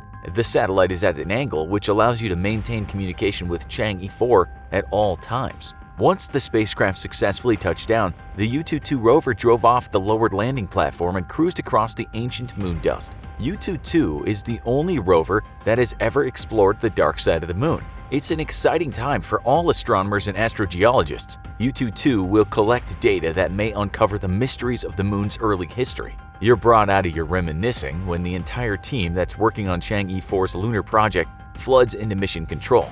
The head of the China National Space Administration walks over to your terminal and says, "Show me what you found." You replay the video from U-22 showing the rover pulling up to the odd gel-like substance. It seems to shimmer like diamonds. It's day 9 of the mission, and you've been up for 24 hours straight, trying to unravel the mystery of what the U-22 rover has uncovered. After the scientists brought the strange object to your attention, you postpone all other driving plans for the foreseeable future, or at least until you can figure out what the heck it is you're looking at. The video footage is delayed by a couple seconds from the vast distance the signal has to travel. You have to program the rover to return to the position where it came across the gel-like substance. With the help of obstacle avoidance cameras, you maneuver the U-22 rover back toward the edge of the crater where the mysterious substance is located. You target the spot where the substance rests. The rover slowly pulls up and comes to a stop. You focus the camera on the gel-like substance. Everyone is holding their breath in anticipation. You cycle through different settings in the tools of the U-2 camera. You examine the substance in the visible light spectrum and then in the near-infrared spectrum. This detects light that scatters and reflects off the strange material. The collected information will help you identify the chemical makeup of the discovery. The data is surprising. You scratch your head as your team tries to identify the substance and understand how it ended up on the moon.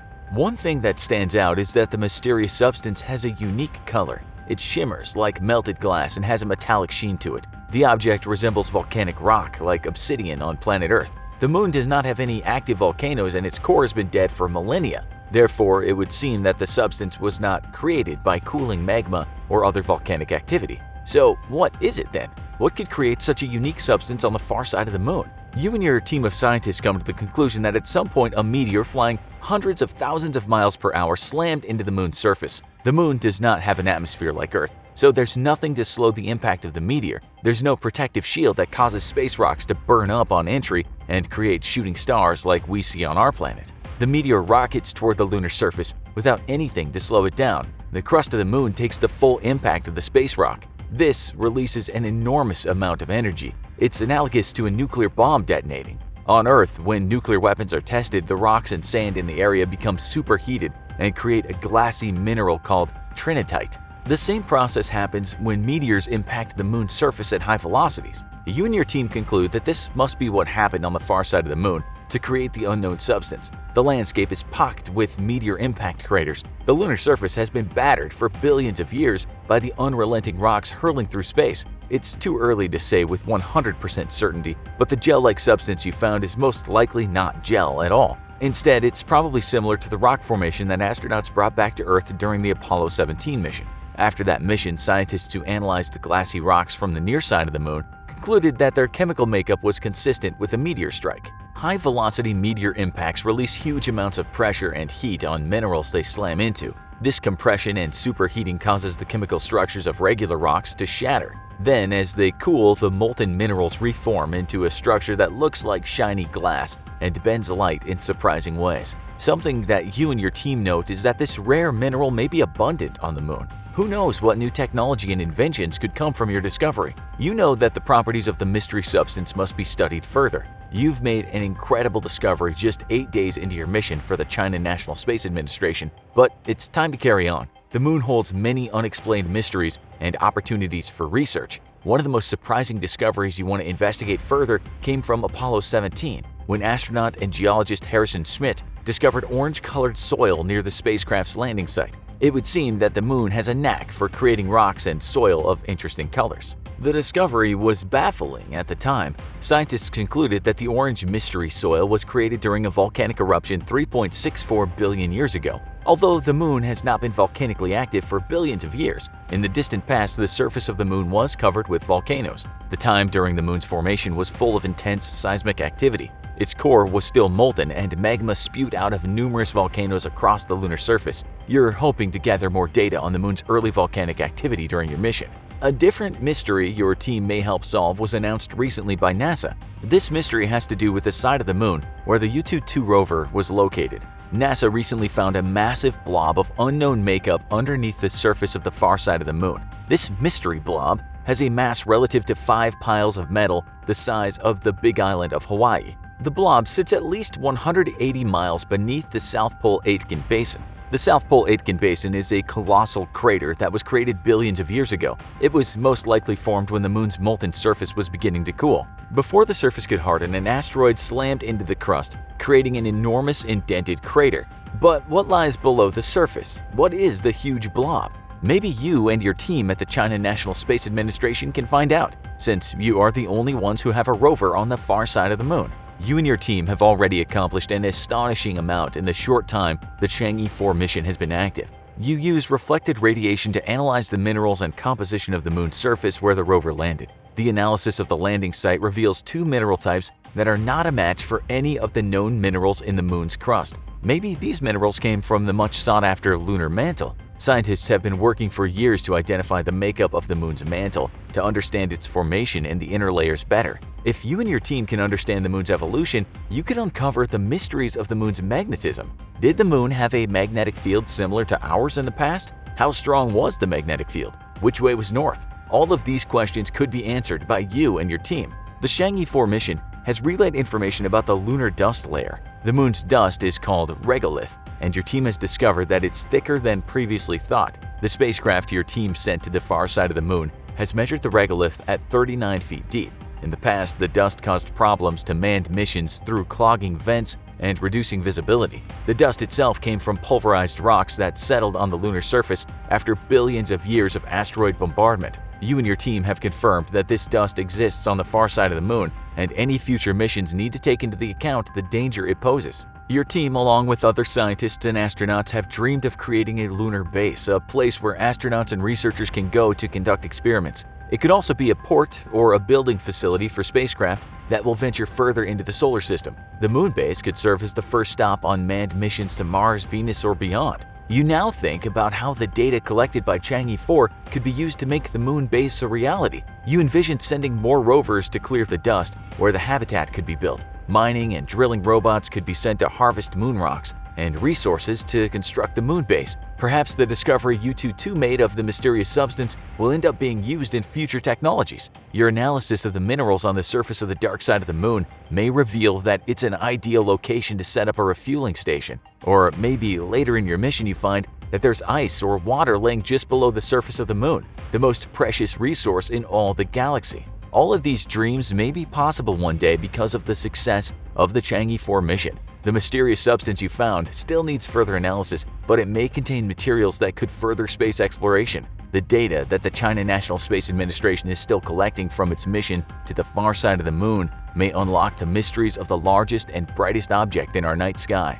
The United States, the world's premier military power. China, a rising power that may one day be able to challenge the US's own, but today cannot. What if these two military giants went head-to-head though, and the conflict played out on China's own shores? What if the United States decided it needed to invade China? Could China defend from a US invasion? First though, is conflict between the two even probable? The short answer is yes, and the possibility is frighteningly real and seemingly only growing more realistic by the day. Today, these two great powers find themselves locked in what historians have come to term Thucydides' trap. Thucydides was an ancient Greek historian who commented on the rise of Athens and the fall of Sparta. For a long time, Sparta was the reigning power of the Greek world, until the city-state of Athens began to rival it in terms of economy, wealth, and military power. The end result was an inevitable war between the two city-states and their allies, as one side, Sparta, sought to hold on to its spot as the #1 power,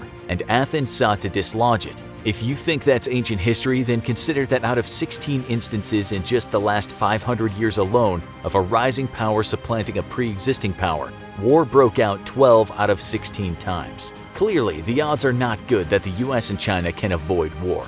To make matters worse, the seeds of conflict between the two nations already exist in a variety of potential flashpoints. The biggest of these are Taiwan's continued independence and China's aggressive and illegal expansion into the South Pacific.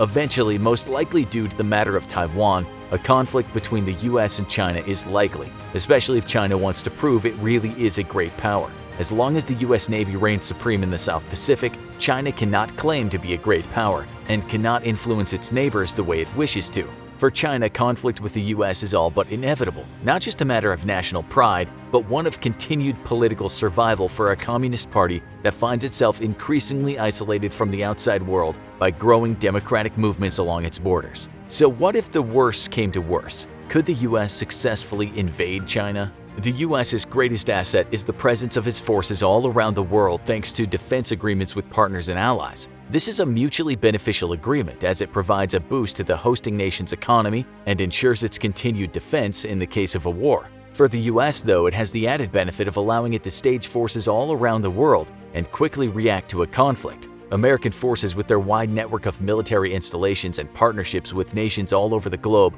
allow them a degree of flexibility and mobility that no other nation can even come close to matching. In a war against China, the US would rely on its Pacific bases to prosecute the conflict. Spurred on by China's growing aggressiveness against its neighbors in the South Pacific, President Obama launched a strategy of encirclement, much like that employed so successfully against the Soviet Union during the Cold War. Today, this means that US forces are deployed or can deploy from bases in Japan, the Philippines, Guam, South Korea, Singapore, Australia, and even Thailand. Plotted on a map, this clearly shows how American military power is posed to contain China, no matter in which direction it attempts to move its own military. The reverse is also true. The wide dispersion of US power in the South Pacific allows it to use military force against China from multiple avenues of approach, forcing Chinese defenses to spread out amongst a host of potential threat vectors. However, the primary purpose of US encirclement is not to start hostilities, but rather to respond to them or prevent them altogether.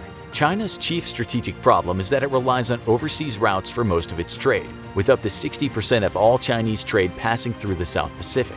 Current US force predisposition has the foot in the US military poised straight on the jugular of Chinese trade, and it would not take much pressure to shut that trade off and send China into an economic collapse. In case of war, this is exactly what would happen. US forces would immediately begin a naval and air blockade of all Chinese trade, boxing in the Chinese Navy all the way from the Malacca Straits to the Sea of Japan. While the Chinese Navy now for the first time in history outnumbers the US's own Navy, it largely lacks a capability to operate far from its own shores and is best suited for coastal defense. This would make it impossible for China to send a naval expeditionary force to the Malacca Straits and secure them for its trade ships. Then there's the added complication of US allies and partners in the area who would indubitably join the US side in the conflict. Chinese ships trying to leave their territorial waters would find themselves threatened on all sides, on top of having to deal with the formidable American Pacific Fleet. At the same time that the US ships are blocking off Chinese trade, though, the People's Liberation Army rocket force would saturate US bases in Guam, South Korea, Japan, and possibly even the Philippines. These attacks would overwhelm American missile defenses and cause considerable damage, requiring weeks of repair to bring them back into operational status. This huge missile volley would greatly delay US offensive operations by both its air and naval fleets, not to mention the preparation of any sort of invasion force. However, it would also greatly anger the nations that host US forces, as missiles like the DF-21 ballistic missile have a margin of error that can be as much as several hundred meters. Missiles would be destroying not just US forces but also Japanese, South Korean, and Filipino military assets and even civilians. This would further cement support for US action against China.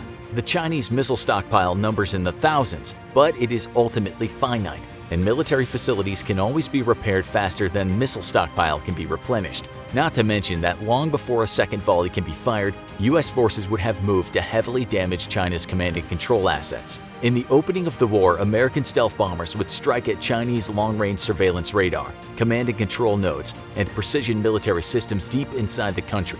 These attacks would be mirrored by a missile barrage nearly as large as China's own being launched by America's large submarine fleet, most of which are capable of carrying long-range land attack cruise missiles. While China may be able to hold the US surface navy at bay with its rocket forces for a few weeks, possibly even a few months, the US submarine force would be impossible to target with those same rocket forces. And given China's extreme lack of anti-submarine warfare assets, the American Silent Service would all but have the run of China's coast. American stealth aircraft and submarine forces would continue striking deep into China, destroying air defense networks, satellite communication nodes, and other vital facilities for coordinating China's ability to threaten the American Navy. US stealth bomber losses would no doubt be very high, potentially knocking the entire fleet of 20 US B-2 bombers out of commission within the first few weeks. Air attacks would then have to rely on unmanned drones, supplemented by submarine cruise missile strikes, but eventually Chinese defenses would be eroded enough to allow B-1 and even B-52 strategic bombers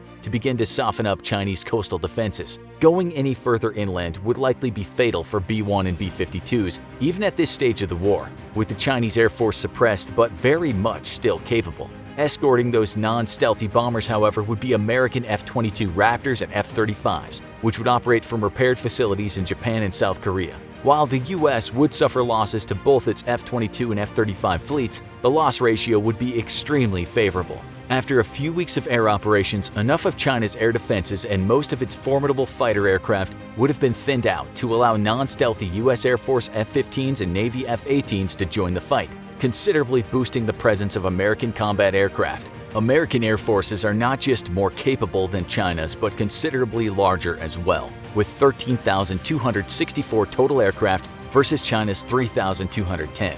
Of those aircraft, the U.S. operates nearly double as many combat aircraft as China, at 2,085 versus 1,232. To make matters worse for China, U.S. aircraft are overwhelmingly more modern and capable, and its pilots more experienced. China may have the home field advantage, but the U.S. would dominate the air and sea war within a few months, putting a stranglehold on China economically. In the real world, this is the limit of the U.S.'s plans for a war with China. Destroy its Navy and Air Force and strangle it economically into submission. In today's scenario, though, we're taking this a step further. Preparation for an invasion of China would take many months and require the mustering of most of the U.S.'s amphibious forces. If the U.S. wanted to gather an invasion force and maintain its global commitments as they stand today, it would need to institute a national draft, which could potentially see it add up to 145 million additional personnel to its military. However, China's 1.3 billion strong population could muster up a defensive force of 753 million. Though with its much smaller military budget, a floundering economy due to the U.S.'s stranglehold on its trade, and damage on its infrastructure caused by American air and naval attacks, China would only realistically be able to train up and equip a small percentage of this number. Likewise, the U.S. would only be able to equip a small percentage of its own reservists, leaving the numbers advantage firmly in Chinese hands. The U.S. has always had the capability to move forces around in large numbers relatively fast, but in recent years it's greatly increased its expeditionary capabilities, adding a number of mobile landing platforms, afloat forward staging bases, and amphibious assault ships. Today, the U.S. maintains 3 Marine Expeditionary Forces, its primary force dedicated to kicking down the door on hostile beaches all over the world. Each force can bring to an enemy's shore between 20,000 and 90,000 Marines and sailors. These would quickly be supplemented by U.S. Army Expeditionary Forces, though they would require longer to assemble, prepare, and transport to a hostile Chinese beach. Initially, the American Marines would be forced to hold the beach alone, though they would not be able to land in their full numbers all at the same time. Not wishing to spread themselves too thin, and with U.S. air and naval power only capable of carving out a very small slice of safety on hostile Chinese beaches, U.S. forces may at best approach the numbers of the amphibious assault in Normandy, averaging between 15,000 and 20,000 personnel per day. This would require a full 3.5 days for an entire Marine Expeditionary Force to make the beach. This would leave 20,000 Marines with the unenviable task of holding a narrow strip of beach against a People's Liberation Army of around 975,000, not counting reservists and conscripts. Even with air superiority achieved, U.S. and Allied aircraft could not hope to hold at bay the vast number of Chinese ground troops, and it's likely that even before the first Marine Expeditionary Force could completely offload onto the beach, the Marines holding them would have been thrown back out into the ocean. Sheer numbers alone make an invasion of the Chinese mainland completely impossible for even the technologically superior U.S., and it would require the unloading of an entire Marine Expeditionary Force in one single landing to secure a foothold against the vast numbers of the Chinese People's Liberation Army. This is precisely why the United States has no plans of invading China, and instead plans on simply destroying the Chinese Navy and Air Force while blockading it economically in the case of war. All eyes are on the Russian bear as it marches across Eastern Europe. But is the bigger threat to the world hiding in the East?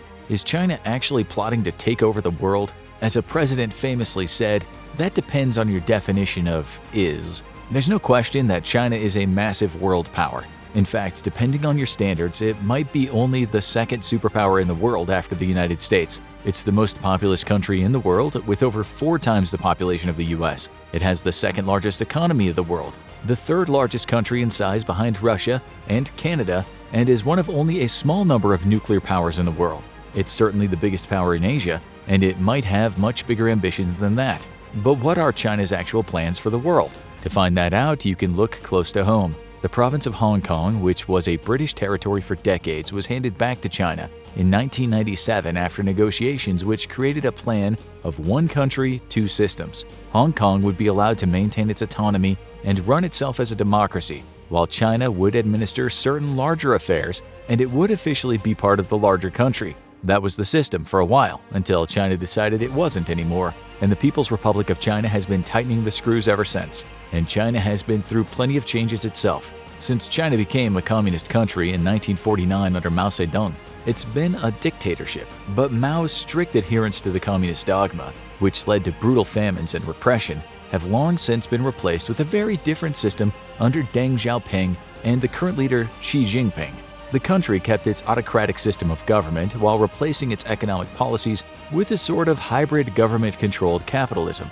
Under this system, China's economy has exploded and has become one of the world's largest producers of electronics, appliances, and mined rare earth minerals essential for manufacturing. But in other ways, China's modernization did not bring good things. While China is only loosely a communist country now, their security state is still very similar to what it was under Mao, only with a high-tech twist. In the modern age, governments use the internet heavily to gain intelligence on potential threats. That's true in China and in most other countries, with powerful tech companies turning over information to the government as needed. In China, websites like TikTok contain extensive tracking software that the Chinese government uses for unknown purposes. And internally, China has become notorious for its social credit system. This ranks citizens based on their perceived loyalty to the government and their conduct in other ways, with various privileges being granted only to those with higher social credit scores. And if you're under China's thumb, there is little you can do to escape. Hong Kong was given guarantees of a certain level of autonomy for a specific term, but in recent years those guarantees have been largely overrun. While they still have separate elections, Chinese authorities increasingly interfere in them and disqualify or arrest candidates who oppose the People's Republic's policies. This often leads to largely unopposed elections, and the recent COVID shutdowns led to China getting even more directly involved in shutting down protests and public gatherings. So, if you're inside China, you're probably kept under a pretty tight grip. But what if you're outside it? That depends on where you are, because China has been involved in a territorial conflict near its borders for almost 70 years now. When the People's Republic of China took control, it was in the middle of a brutal civil war. The Communists ultimately won, but the forces of the Republic of China managed to consolidate their forces on the island of Taiwan and hold it, essentially creating a new country there. The only problem is, China still refuses to recognize Taiwan as an independent country. In fact, while they claim they're the legitimate government of Taiwan, the Taiwanese government, now a democracy, still claims it's the rightful government of mainland China. But the People's Republic has much more power, and they've managed to use diplomatic pressure to prevent international recognition of Taiwan as a United Nations member state. And they're not afraid to punch back against big targets. China takes it as a personal offense when anyone recognizes Taiwan as being independent, even if that person isn't actually the head of a country. That's why most US politicians have avoided paying visits to Taiwan in the last few decades, to avoid causing any diplomatic crises for the president. But in 2022, Speaker Nancy Pelosi and some other members of Congress decided to make a visit to the island nation, and China responded hard. They stepped up military drills around the island, terrorizing the citizens, and one Chinese propagandist even said the country should shoot down Pelosi's plane. While clearly that would have started a hot war between China and the US, and cooler heads prevailed, it was clear China was willing to escalate in a hurry.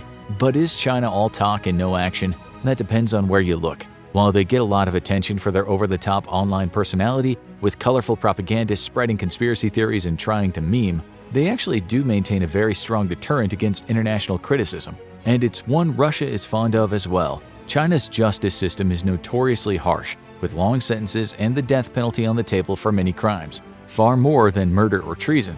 And while most of the people in Chinese prisons are Chinese, they have commonly arrested people from other countries for the purpose of prisoner exchanges. When the CEO of Chinese company Huawei was arrested in Canada, it wasn't long before a Canadian citizen was arrested in China on drug charges.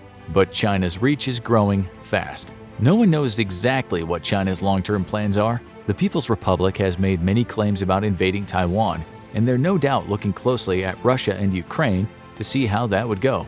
But it's not going well for Russia. Most of the world has committed to supporting Ukraine with military and financial backing, and Russia has found itself increasingly isolated and sanctioned. While Taiwan isn't universally acknowledged as an independent country the same way Ukraine was, the United States has promised to defend it, so any sort of hot war on the island would likely escalate quickly with potential nuclear consequences. So China might be taking a slower, more global approach. China's internet efforts go far beyond an army of internet trolls, and they might just be becoming the world's most premier cyber hacking organization. While they're certainly not sharing the details of their operations, it's believed that they have 3 divisions of cyber warriors: specialized military forces that train in cyber attacks and work on behalf of the government, state workers who aren't in the military but are tasked with cyber warfare and spying, and a group of non-government workers who are likely hired by the government and have more deniability when they need to break into rival governments' networks. And they've caused a lot of damage. Who has China hacked? Who haven't they hacked? Countless countries have claimed that Chinese hackers have taken classified data.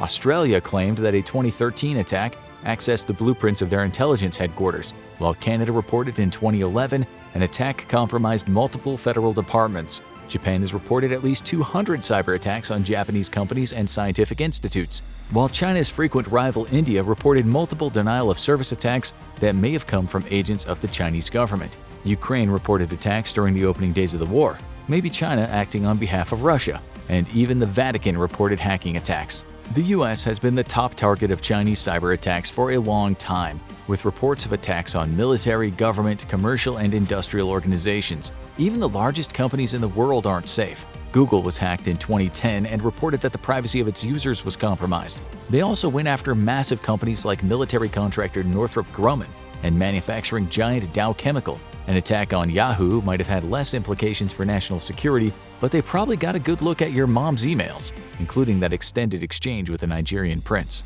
So what does China actually want with all this data? Well, if you ask them, they'd say, "We don't know what you're talking about.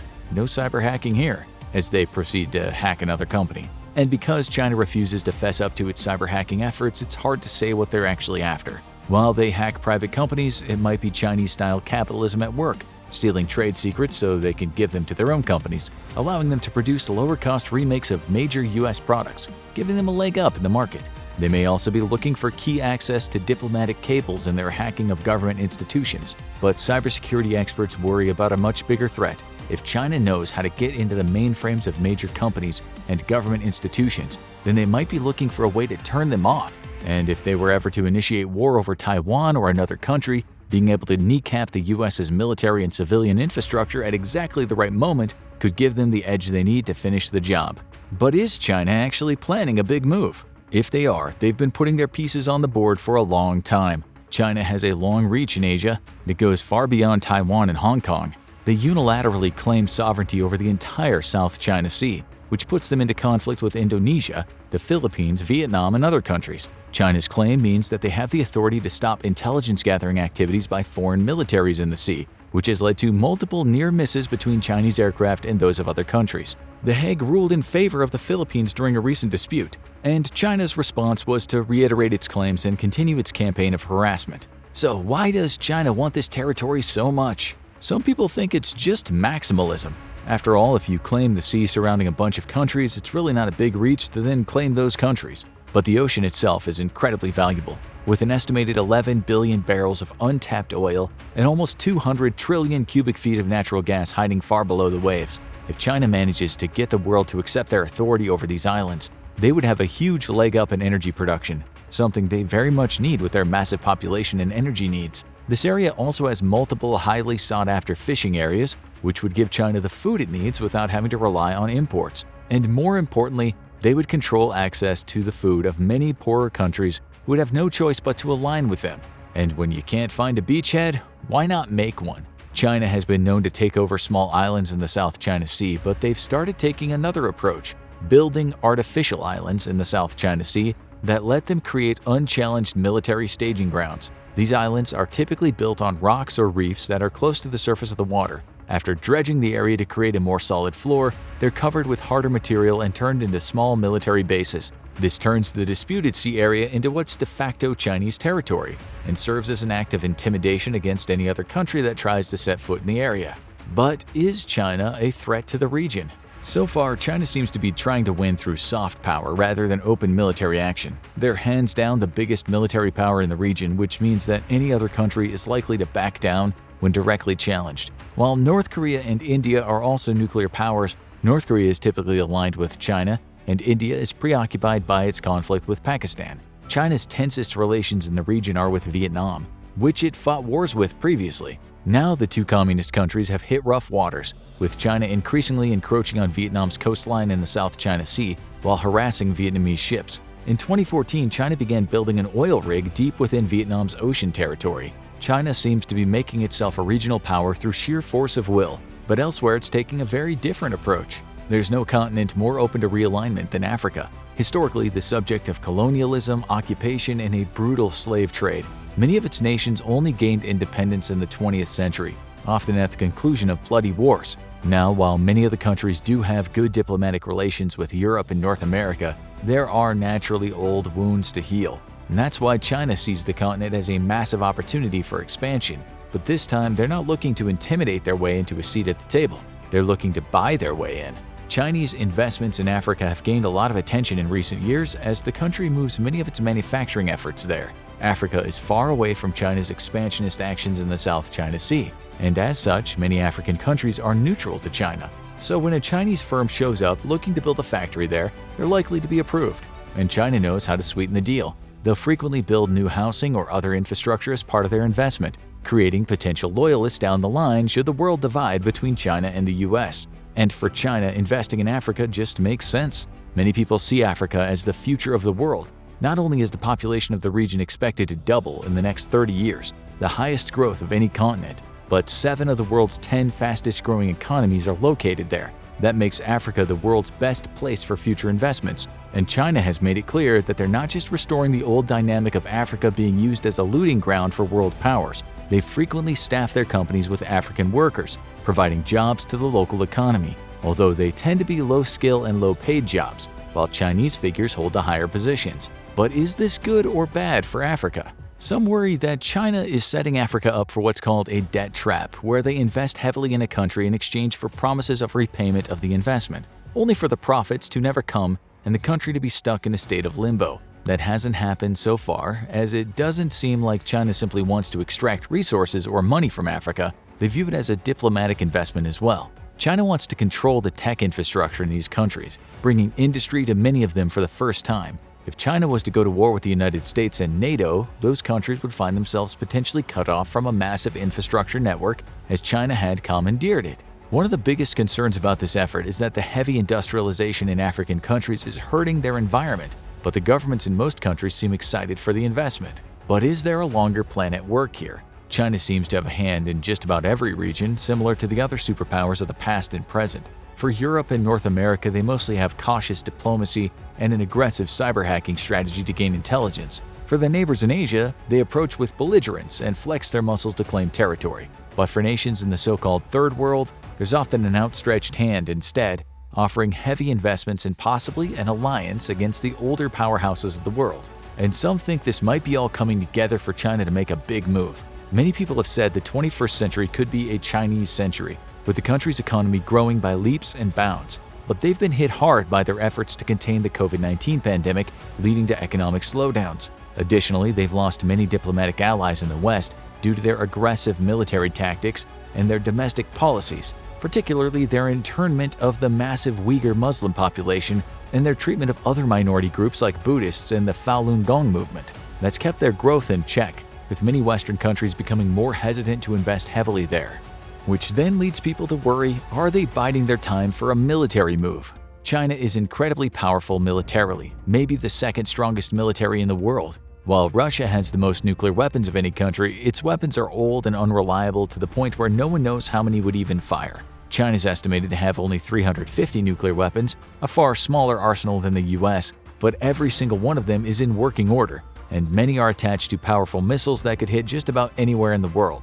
They're also one of only a few countries to have aircraft carriers, and their naval and aerial fleets are believed to be competitive with the US's fleet. But their biggest weapon might be how prepared they are. So if China was planning to actually take over the world, how would they go about it? The first step would likely to be to plan with some other countries. China has become one of Russia's few remaining allies since the war with Ukraine, helping them get around sanctions and providing vital economic help. So if China wanted to make its own move on Taiwan, or a much bigger plan, it would likely pull in Russia for help. A coordinated attack on several targets might be much harder to coordinate, and they might have a third partner as well, North Korea, run by the infamous Kim Jong-un. Like China and Taiwan, North Korea has never accepted the independence of South Korea, even after 70 years. A three-pronged attack like this might take the world by surprise. But would they actually win? In terms of a full military invasion, we've seen how Russia has performed, and North Korea has never been tested against a military outside its peninsula. But China's naval fleet is fearsome, and many believe it could fight the US fleet to a standstill in the Pacific. And when you have two nuclear powers standing off shooting at each other, there's always the risk of escalation. China could not win a nuclear war with the US, but a major nuclear exchange would likely mean neither country is left standing. So China is hoping to avoid nuclear war, and it might have a plan to do so. Could China win a war without firing a shot? This might be where China's cyber hacking infrastructure comes into play. Unlike other military attacks, hackers don't announce themselves. They sneak in under the cover of darkness. Imagine if one morning America woke up and nothing was working. The internet was down, smart devices were malfunctioning, and even the government's connections weren't working. They spend hours getting things up and running, and tune into the news to find out that Chinese warships are shelling Taiwan. Their military has established beachheads in Vietnam and the Philippines, and North Korea has crossed the DMZ. While the fighting is far from over, China has declared their invasion successful and says that any interference from the US would be an invasion of their territory. Surely the United States would arm up, right? Not so fast. Maybe China calls in its chips with Africa and cuts the US off from several key suppliers. Supply chain issues are a bane of Russia in the Ukraine war, and the United States might now face the same problem. China would have cut off its supplies, as will any country aligned with it. More critical, and occupied Taiwan would no longer provide America with the key semiconductors it needs to operate much of its technology, and the United States would have to think twice before expanding key military technology. While South Korea's fearsome military would likely be able to hold off North Korea for a long time, and China would likely rein in the North to keep them from using nuclear weapons, it's unlikely that Taiwan or Southeast Asian nations could hold out too long without support. But is this where China would want to stop? Taking over much of Asia has been China's goal for a long time, and if this plan would work, it would have pulled it off without getting bogged down in a global conflict. This would firmly entrench it as a superpower and make the United States look toothless. More countries would be looking to align with China, and that includes India. China's goal would likely be to turn India into a regional client state rather than actively trying to conquer it. And with Pakistan on one side and China on the other, they could put a lot of pressure on the subcontinent. Smaller nations in the region would likely choose to align with China for protection, and China's next big step would be to expand further out into the Pacific.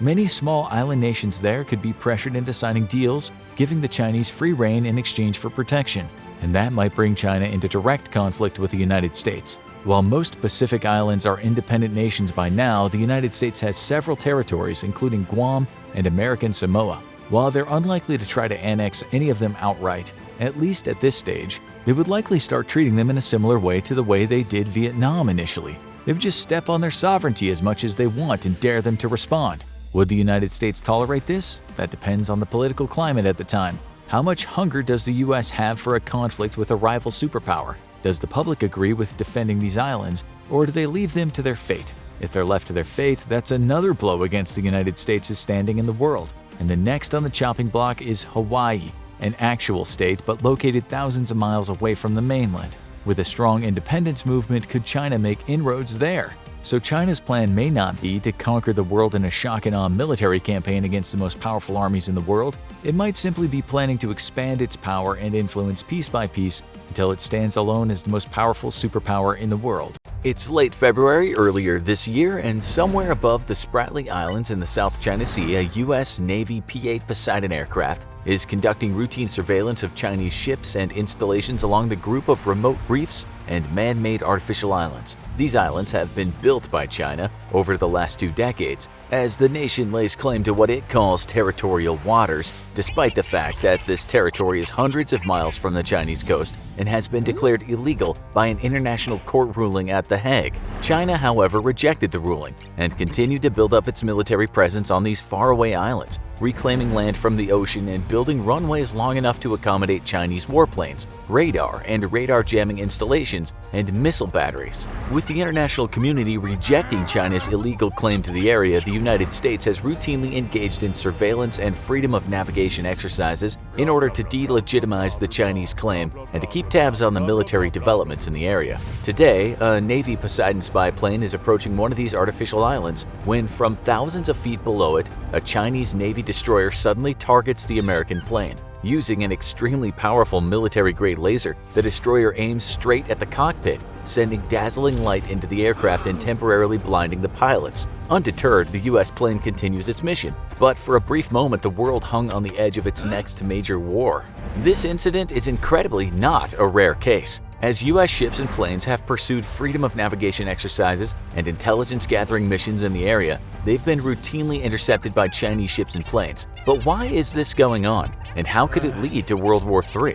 Since 1947, China has laid claim to what it calls territorial waters within a 9-dash line created by the Chinese government at the time. This extends from the southern Chinese coast almost 1,000 miles all the way out to the coast of Borneo and extends to Vietnam and the Philippines coast as well. The claim is not just illegal but incredibly ludicrous. It would be like the United States claiming territorial waters, the entirety of the Gulf of Mexico, all the way to Venezuela. China, however, is undeterred, and in the early 2000s began a campaign of island building by reclaiming land from the ocean and building upon pre-existing reefs. This was a first attempt to legitimize its claims, as no nation can claim water around an island feature unless that island can be proven to support human life. China's answer was to shortcut that clause in international maritime law by creating an island where one didn't exist, and then setting up troop barracks and flying in supplies. Surrounded by neighbors much weaker than itself, while the island-building actions were condemned, they weren't challenged militarily.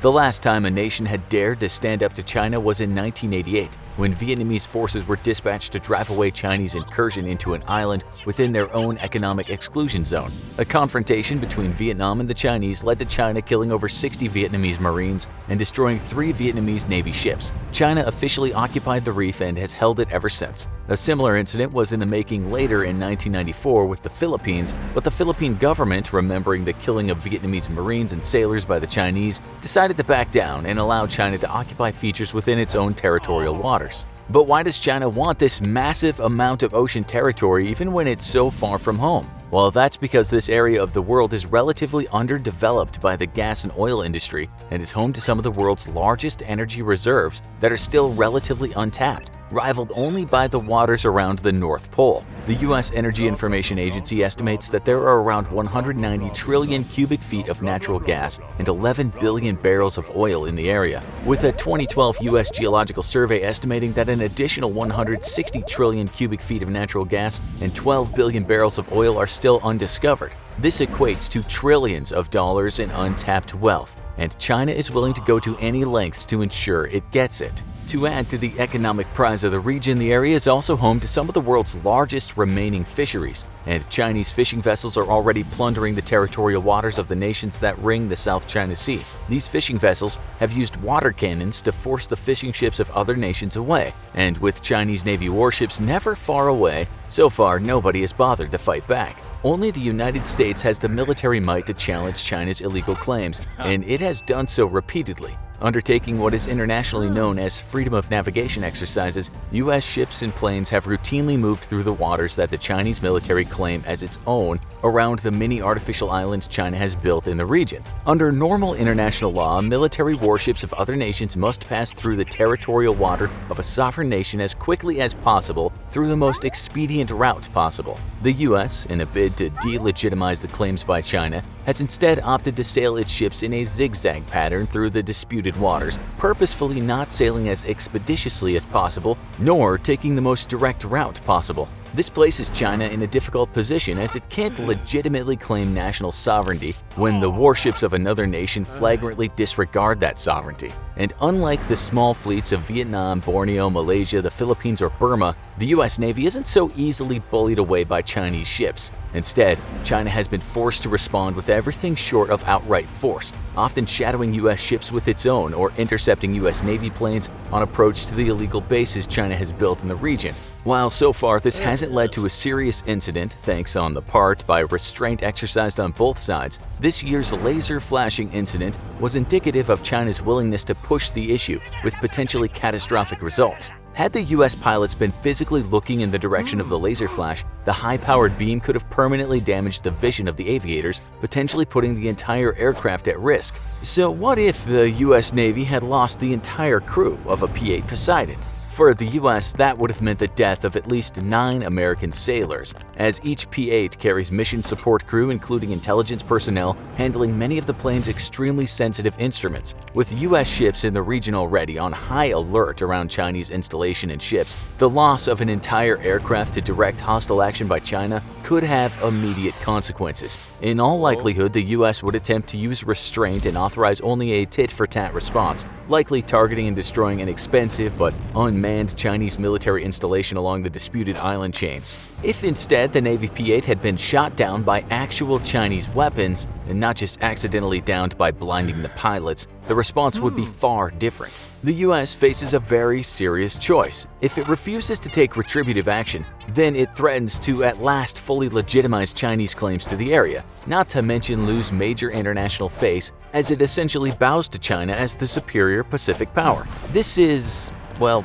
unlikely to say the least, and an actual shoot-down of a US plane by Chinese forces would likely lead to an overwhelming military response. That response, however, would be limited to the specific installation the attack originated from in a bid to allow China the option of not escalating the conflict into all-out war. China would have to accept the loss of what would likely be several missile batteries and a radar and communication station, along with the men manning those resources, or it could choose to escalate the conflict. Escalation would be unlikely, however, as, simply put, the US is by far the superior power in the Pacific. While China can threaten US forces with a large stockpile of ballistic missiles, its Navy is simply no match for the firepower of the US Navy. And most importantly, China has not yet demonstrated that it has the ability to keep its targeting networks for its ballistic missile forces operational past first contact with American forces. Even if, somehow, China's ballistic missile kill chain remains intact, an extremely dubious proposition, its total stockpile is limited, and once those missiles run out, it will be up to the Chinese Navy to fend off the US's Pacific forces, which would by then be bolstered by ships from the Atlantic Fleet. This is a task it is simply not equipped to undertake. Further complicating problems for China is the US's vast fleet of submarines, an asset that is routinely overlooked by military planners on both sides, and that's something that the US's Silent Service, as it's known, is more than happy with. With an extremely limited anti-submarine warfare capability, China's Navy would be decimated by this undersea fleet, and with the vast majority of its trade coming through the ocean, an economic blockade of China would lead to a catastrophic consequence for the nation. In the end, it's in the best interest of both sides that no such conflict takes place. While the US would doubtlessly emerge victorious, it would be a costly victory with the greatest losses the Navy will have endured since World War II. With China as its greatest trading partner, the US economy would take a huge hit as well. Though unlike China, the US could redirect much commerce elsewhere. Still, a fully armed confrontation between the two nations would have dire consequences for the world, and is not a proposition either side wants to see. And yet, China continues to build upon and expand on what detractors have taken to calling landlocked aircraft carriers in the South China Sea, unwilling to obey international law and continuing to bully its neighbors. This leaves not just the fate of the South Pacific, but the very peace and stability it currently enjoys hanging in the balance, and this time, it's China whose actions will determine what the history books say about war in the 21st century. If this scenario seems far-fetched, perhaps it's not as far off as one might think, as an armed confrontation very nearly occurred between the US and China back in 2001. On April 1st of that year, a US Navy reconnaissance aircraft was operating near yet another disputed Chinese encampment, this time on the Parcel Islands, when it was intercepted by 2 Chinese J-8 fighters. In a bid to intimidate the Americans, one of the J-8 pilots undertook 2 high-speed flybys of the big US plane. But on the 3rd attempt, the pilot completely misjudged his skills and rammed straight into the American EP-3E. The impact split the J-8 into 2 pieces and severely damaged the American plane, which was sent to an uncontrolled dive. Incredibly, the American pilot was able to recover the aircraft, and severely damaged, it immediately sent a distress signal to a nearby Chinese airfield. The Chinese ignored 15 distress calls, and finally, the American plane simply decided to land on the Chinese runway regardless of permission or not. as the pilot did not believe he could keep the plane aloft any longer. The only casualties of the incident was the Chinese pilot, who was likely crushed to death on impact and unable to eject. Immediately after the incident, and despite the US releasing flight data from the onboard recorder, China claimed that it was the US plane that caused the collision by purposefully turning into the passing Chinese plane. This claim was in short ludicrous and largely ignored by the international community, especially since China never released the flight data from its own aircraft black box. Things in the South China Sea remain tense, and a major incident between the two nations is only one provocation away. What happens next is largely in China's hands, but one thing is for sure, it is unlikely to back down from its claims in the South China Sea, and sadly, conflict seems likely. In a recent press interview, President Joe Biden confirmed that United States men and women would fight to defend Taiwan from a Chinese invasion. This prompted immediate outrage from China, who claimed the U.S. was violating its own One China policy. In response, President Biden ordered U.S. and Canadian warships to sail through the Taiwan Strait. For decades, the U.S. operated under a strategic ambiguity in regards to Taiwan, never truly committing to its defense, but strongly hinting that it would oppose a Chinese invasion with military force of its own. This had served as a diplomatic lubricant between the U.S. and China, as China sees reunification with Taiwan as a matter of not just national pride but of survival for the Chinese Communist Party. A free and independent Taiwan is a direct affront to Chinese attempts to become a global superpower, something it has yet to achieve. If the nation can't neutralize one renegade province right off its own shores, it'll never be able to be a credible global power. For the CCP, Taiwan's democracy is an existential threat on their own grip on Chinese power. Now, President Biden has said the quiet part out loud, and China can expect to face U.S. forces if it attempts to invade Taiwan. But just what would the U.S. do in case of an invasion? A Chinese invasion of Taiwan could only take place during the 2 or 3 week window in either spring or fall, when the tides are favorable. Chinese forces could also only land on a limited number of beaches suitable for the offloading of infantry and vehicles, and all of these are highly defended and booby-trapped in advance. Further, an invasion would take months to prepare, giving Taiwan ample warning and allowing its Navy time to mine the Taiwan Strait. It would be the most costly military operation in terms of life and resources since the great battles of World War II, and even without the U.S. aid, China is unlikely to succeed despite its overwhelming size advantage. Much like the Greeks at Thermopylae, Taiwan is in a strategically superior position that allows its smaller forces to fend off China's hordes. In case of war, the U.S. response would be by air and sea, and it's unlikely the U.S. ground forces would come into play at all in the fighting. However, it's not impossible that U.S. Marine and Army forces could be committed to the defense of the small island in small numbers to bolster Taiwan's defenders. The first thing that would happen in case of a war is American submarines would begin their deadly work of decimating Chinese vessels. Despite an increasing capability in anti-submarine warfare, China's ASW abilities are still lacking, and U.S. submarines are very good at remaining hidden. The American Silent Service would be tasked with ambushing Chinese vessels attempting to navigate the Taiwan Strait, striking with surgical precision at troop transports and support ships, which would be more valuable kills given their limited numbers than actual warships. If China can't move troops and equipment across the strait, it can't invade after all. The Taiwan Strait would be a perilous place for any vessel to operate in, and U.S. submarine losses would occur, but losses on the Chinese side would be significantly higher. Up north, just south of Russia's Kamchatka Peninsula, a single American Ohio-class submarine converted to carry cruise missiles would launch a devastating attack against the oil pipeline connecting China to Russia. This would leave China with only one route for oil to take over land into the nation, throttling down China's oil supply.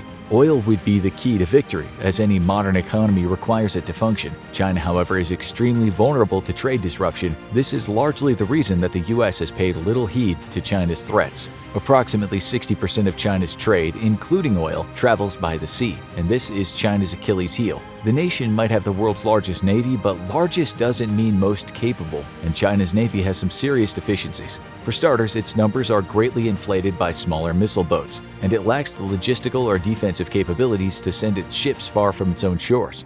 This means that while China's navy could operate around Taiwan's territorial waters, sending them much farther out to sea than that would be a deadly mistake. This is a situation that China has tried to rectify by expanding its influence in the South China Sea via artificial islands. These man-made floating airfields are packed to the brim with long-range missiles and attack aircraft, but they simply can't do enough to protect China's overseas trade. That's because any ship bringing oil to China must pass through the Arabian Sea and the Indian Ocean, giving the United States two choke points to strangle China to death economically. Even before hostilities broke out, U.S. naval forces would be moving toward the Arabian Sea and the Indian Ocean. American warships stationed right outside the Gulf of Oman would act as a first line of denial to Chinese oil shipping. To the east, the Straits of Malacca would be cut off to Chinese ships by the U.S. Pacific Fleet. The end result is a near total oil embargo on China that would leave it reliant on its own western overland pipes from Russia, which are, for the moment, out of reach of U.S. weapons. However, it's not unthinkable that in case of war, the U.S. wouldn't fly B-2 stealth bombers north through India to strike at these connections with standoff munitions. With very frosty relations between India and China, India is very likely to allow U.S. bombers to operate in its airspace for the mission. Even without striking these oil pipelines, though, China's oil imports would be reduced to a trickle, having immediate repercussions for its economy that would only worsen over time. If you've ever wondered why China hasn't actually invaded Taiwan yet, it's largely because the United States Navy has its foot on China's throat, and it would require minimal pressure to choke the country to death economically. U.S. carriers would doubtlessly join the fight in the skies over Taiwan, although to be honest, U.S. forces never need engage China, they simply carry out a blockade strategy. The only reason U.S. Air Forces would engage Chinese forces would be to carry out America's chief objectives in case of a war with China, the destruction of its air and naval forces so as to neutralize it as a future threat. Flying from airfields in South Korea and Japan, U.S. Air Force fighters could join the fight over Taiwan with the aid of aerial tankers, and operating out of aircraft carriers in the Pacific, U.S. Navy aviators would also be on the front lines against Chinese forces. However, American carriers would be under serious threat from Chinese ballistic missile attack, and that's why the U.S. Navy is working to greatly expand the combat radius of its fighters. The Navy's next-generation fighter, already in development, has a strict requirement of a combat range increase of up to 50%. Meaning the airframe will have to be significantly larger than the current F-18 Hornet or F-35. However, in the meantime, the Navy is also developing a fleet of drone tanker aircraft that can accompany fighters and top them off right before entering combat ranges. This would help put U.S. ships out of range of most, but not all, of China's long-range missiles. But it's at best a stopgap measure, as missile technology will continue to evolve, giving the weapons longer and longer ranges. Yet the U.S. remains confident it can operate its carriers in the Pacific in case of war. Fleet air defense vessels such as the Aegis cruisers can take on ballistic missiles with their complement of SM-3 missiles, which intercept ballistic missiles outside of Earth's atmosphere. To aid in their own defense, U.S. carriers are fast, very fast vessels for their size, with a publicly listed top speed of 35 miles per hour. However, it's a well-known fact that American supercarriers can move significantly faster than this when required, with a top speed that's classified.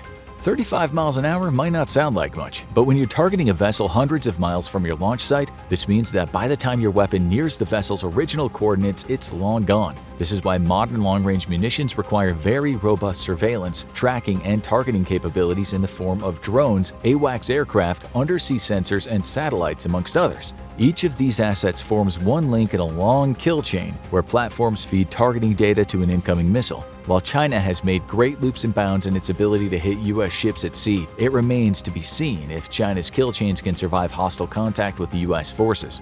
This by no means U.S. supercarriers are safe, and the platform is likely an outdated concept that we should very strongly consider scrapping in favor of more smaller carriers that leave the U.S. Navy less vulnerable to overwhelming losses from a single attack. Once American fighters are in the air, China will find itself facing the most advanced aerospace forces in the world. But this does not make U.S. planes invulnerable. In fact, China fields a longer-range air-to-air missile than the U.S. currently does, the PL-15.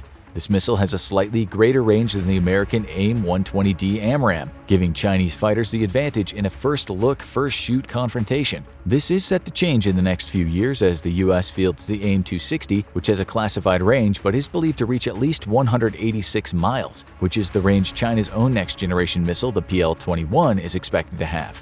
However, to actually hit U.S. fighters, China must detect them first, and this is why the U.S. spearhead will be its fleet of fifth-generation stealth aircraft. While not invisible to enemy radar, China's frontline fighters currently can't target American F-35s and F-22s until they're within approximately 35 miles, which eliminates China's slight edge in long-range air-to-air missiles. American fighters would be opening fire well before China's knew they were there. But stealth comes with a serious vulnerability, a lack of payload capacity. Flying in stealth configuration, a US F-35 is limited to 4 AIM-120s and 2 Sidewinders. This does not bode well given the fact that China would be committing dozens of aircraft at a time to the fight. While US stealth fighters would be able to knock out China's front fighter screens, it's unlikely they'd be able to penetrate deep enough to strike at Chinese bombers, launching devastating standoff attacks against Taiwanese targets. To do so, US fighters would have to fly in murder configuration, fully loaded with missiles on wing pylons and thus destroying their stealth signature. China has its own stealth fighters for the US to worry about. The Chengdu J-20 is an inferior 5th-generation fighter, the bottom of the pile when compared to the F-22, F-35, and Russia's Su-57. It has decidedly non-stealthy features such as canards and engine outlets, and it's believed that it uses inferior radar-absorbent materials in its construction. To boot, China operates only about 150 of these aircraft, meaning they're in limited supply. Yet even inferior stealth is still stealth, and Chinese J-20s would pose a serious threat to American air support assets, such as tankers and AWACS, both critical platforms badly needed for modern air campaigns. Armed with long-range PL-15s, J-20s could easily stay out of detection of American AWACS and fire their missiles, all but certainly bringing these valuable air assets down. To date, the US does not have a firm solution to this problem, which would be magnified by the fact that Chinese aircraft would be operating so close to home and thus within easy range of ground and naval-based air defenses. The battle in the sky over Taiwan would turn to one of attrition, which the US would inevitably win over time, but not without taking significant losses of even its precious 5th-generation fighters. The sooner the American public accepts that the F-22 and F-35 are not invulnerable, the better position America will be to accept combat losses and continue to muster the will to fight, because China would be looking to knock the US out of the fight not by military might, but by eroding public support for the war. After 20 years of disastrous adventurism in the Middle East, the American people have little stomach for yet another protracted military campaign against a foe that isn't necessarily threatening them directly. It's China's hope that it can cut the knees out from under America by inflicting large losses and shocking the American people. Yet, defending Taiwan is of critical national defense importance to the United States. Allowing the island nation to fall to China would severely undermine U.S. dominance of the Pacific, as it would give China the ability to break what's known as the First Island Chain of Containment. This is a chain of islands that hems China in from Japan down to the Philippines and has served as a barrier to Chinese naval expansion into the Pacific. Taiwan, however, is important to the U.S. and to the entire free world for another reason. Right now, the island nation supplies much of the world's supply of microchips and other computer components. Allowing this manufacturing capability to fall into the hands of the Chinese means that along with its own production capability, China would become the largest global supplier of these components critical to modern industry and militaries both. The Taiwanese embargo alone was a crippling blow to Russia's ability to manufacture new precision munitions. With China in control of the world's computer component manufacturing, it would effectively give the nation the ability to blackmail any other nation in the world and bully it into doing its bidding. This includes even the US. Do what China wants or else you get cut off from the critical supplies needed to keep your modern economy working. This is a strategic threat so great that even European powers have pledged some amount of support for Taiwan's continued independence. Luckily for Taiwan, though, the world's response to Russia's invasion of Ukraine has put a serious damper on China's ambition to conquer Taiwan. The unprecedented response from the West has shown China the lengths it's willing to go to in order to counter the aggression of authoritarian governments against free nations. Rumors swirl that China was actually planning to take military action this fall, but the Russian invasion of Ukraine completely derailed those plans. The last thing that China wants is to become a second global pariah, especially as its own economy faces some very serious internal disasters in the very near future. With Russia's invasion of Ukraine, most of the world's attention is on Eastern Europe and a potential confrontation between Russia and America. However, for those in the know, the real cause for concern is China's reaction to Russia's invasion. Rather than joining the world in condemning Russia, China has joined India in sidelining the seriousness of the invasion. Even worse, China now supports and helps spread Kremlin propaganda, suppressing the atrocities committed by Russia on Ukrainian civilians. Why is China so interested in helping Russia weather the global storm it unleashed? Because China has plans to launch its own invasion, and that puts it on a collision course with the United States of America. Not long ago, China's President Xi Jinping stated that China must reunite the breakaway island of Taiwan with the mainland. After World War II, Chinese nationalists continued their war against rebel communist forces, inevitably losing and being forced to flee the mainland for the island of Taiwan.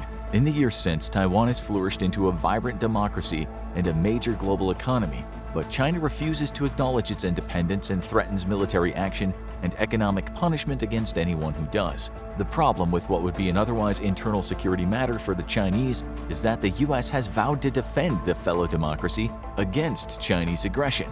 But why does China want Taiwan so bad? The reasons are numerous, but chief amongst them is because Taiwan represents a critical strategic vulnerability to China. Currently, China is hemmed in by what's known as the First Island Chain. This includes Taiwan, the northern Philippines, Borneo, Japan, and the Ryukyu Islands. Originally, the United States used the First Island Chain as a strategy to hem in the Soviet Union and its allies during the Cold War and deny them access to the Pacific in case of a war. To that end, it established strong relationships with all First Island Chain nations in partnerships that continue to this day. Now the Cold War is over, but a new Cold War has dawned, and China is America's new rival. With pro-US forces all along the First Island Chain, China will never be able to be a true global power, as its navy is too vulnerable to attack. Taking Taiwan will break the island chain in two and give China an island fortress from which to project power deep into the Pacific. But Taiwan is itself a critical threat to China's continued existence, or at least its continued existence under the dictatorship of the Chinese Communist Party. As a democratic state, Taiwan is an example to all of China of a different, better way of life, and many young Chinese people who are being increasingly exposed to foreign culture are growing tired of the oppressive rule of the CCP. For them, Taiwan is a beacon of hope for what China could look like rather than the nation of strict censorship, government intimidation, and very limited freedom that exists today. Despite erecting the Great Firewall in order to try and limit China's access to uncensored information, the influence from outside of China still reaches many of the country's citizens. This is a dire threat to the CCP, and thus neutralizing Taiwan and bringing it into the fold is but one step into ensuring its own survival. Next, it must topple the United States as the head of the global order so it can export its brand of authoritarianism around the globe. If it can control global culture, it doesn't need to fear rebellion within its own borders. Taking Taiwan is a strategic necessity if China is going to be able to challenge the influence of the US. If China is going to rise as the dominant superpower, or even just one that can compete with the United States, it must also be able to control the South Pacific. Currently, the United States Navy operates with impunity across the Pacific, and this puts critical Chinese trade routes in serious risk in case of war against the US. China imports the majority of its oil and relies on exports for much of its trade. If the US were to cut this lifeline off, China's economy would shrink significantly. Taking Taiwan and throwing the US out of the South Pacific thus ensures the safety and security of its trade and removes the dagger the US currently holds to China's throat in case of a war. But how exactly is China going to take on the world's most powerful military? Is it truly capable of challenging the US? And what do the numbers say?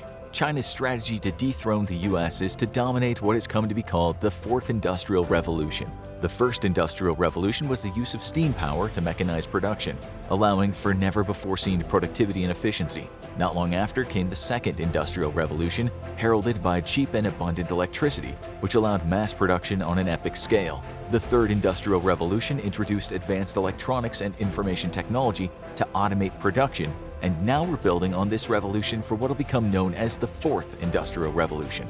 This new revolution will be a digital revolution, with billions of people connected electronically and breakthroughs in artificial intelligence, robotics, 3D printing, quantum computing, and other fields. Much like the first factory to install a steam engine couldn't picture what the world would look like just 10 years from then, it's hard for us to predict what life will look like in the wake of the Fourth Industrial Revolution, though it is going to be the most revolutionary change in the affairs of human history. However, China is picturing the Fourth Industrial Revolution as the key to global hegemony, and it's investing billions into ensuring that it is the dominant power in the new world to come. China's strategy to dominate the world in the coming decades is a fusion of civilian and military application of technology. First, it's striving to be a leader in the technology department, ensuring that it is the first to create revolutionary technologies, thus enriching itself financially and creating dependency from the world on Chinese goods and services. Secondly, China is seeking to quickly turn new technological breakthroughs into usable military technologies that will allow it to surpass and dominate the US. China envisions future technologies as increasing the speed of future warfare, with future military success reliant on having forces that are mechanized, informatized, and intelligentized. According to the 2021 DoD's China Military Power Report, What this means is that China understands that victory is only possible with fully mechanized forces capable of being quickly moved into a conflict zone and supported with heavy firepower. However, those forces must also have access to a wealth of information via disseminated sensor systems, with this information shepherded through artificial intelligence that can give battlefield commanders exactly the information they need at the moment, while temporarily ignoring what they don't. Warfighters don't just need information, they need help sorting through it quickly, utilizing what's presently useful.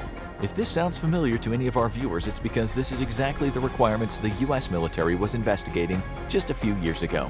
China's Academy of Military Science has now established a mandate that the People's Liberation Army's warfighting theory and doctrine fully capitalize on disruptive technologies like AI and autonomous systems. Much like the US did in the First Cold War, China's focus is on building a modern state-of-the-art force. But today's force must be capable of accessing vast amounts of information and supported by AI that can execute automated tasks and assist with decision-making. China wants to teach machines how to wage war, so they can advise commanders in the thick of battle. Currently, the Chinese military is not very well networked, but those capabilities are increasing every year. It was only a few years ago that China first established a combined arms operations capability by establishing joint chains of command between its services in the same style as the United States. Now it seeks to match the US's networked capabilities by 2027 and then exceed them shortly after. But why is networking so important?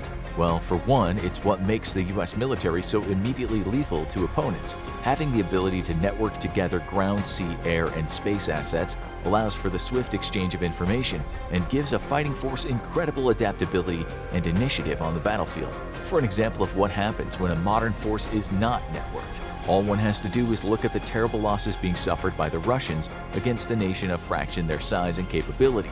In the 21st century, the Russian military is still fighting battles like it was World War II, and the Ukrainians are making them suffer for it. In order to become a global leader in defense technology, China is taking a page straight out of the US's book by pursuing a strategy of civil-military fusion. What made the United States the superior power during the First Cold War was the close partnership between its military and civilian industry, which thrived in an environment of innovation. Such a partnership allowed for a swift adaptation of civilian technological breakthroughs into military assets and vice versa. With U.S. military technology breakthroughs quickly adapted into civilian technologies, making U.S. companies the most competitive in the world. Artificial intelligence, robotics, quantum computing, and biotechnology will shape not just the future of warfare but of human society itself. Achieving technological superiority and leadership in one or more of these areas will make China a true competitor to the United States. Achieving hegemony over all these critical areas will make China an insurmountable superpower. In order to achieve the goal, China is investing heavily in domestic innovation, but also in foreign investment to acquire technology, the recruitment of global talent, academic collaboration for research and development, and finally, China's strong point, military and industrial espionage. So how is the US preparing for this looming confrontation? First, as scary as China's ascension may seem, it's important to remember that it's still running uphill against America. Since the end of the First Cold War, the United States has influenced a new global order based on growing liberal democratic values. As we've seen in the global backlash against Russia, the New World Order frowns on the autocracies and abuses of the Old World. Vladimir Putin is a relic of the Old World with no place in modern society, and with a unified voice, the West has shouted him and his nation down, even going so far as to severely hurt themselves financially in order to punish Russian military aggression.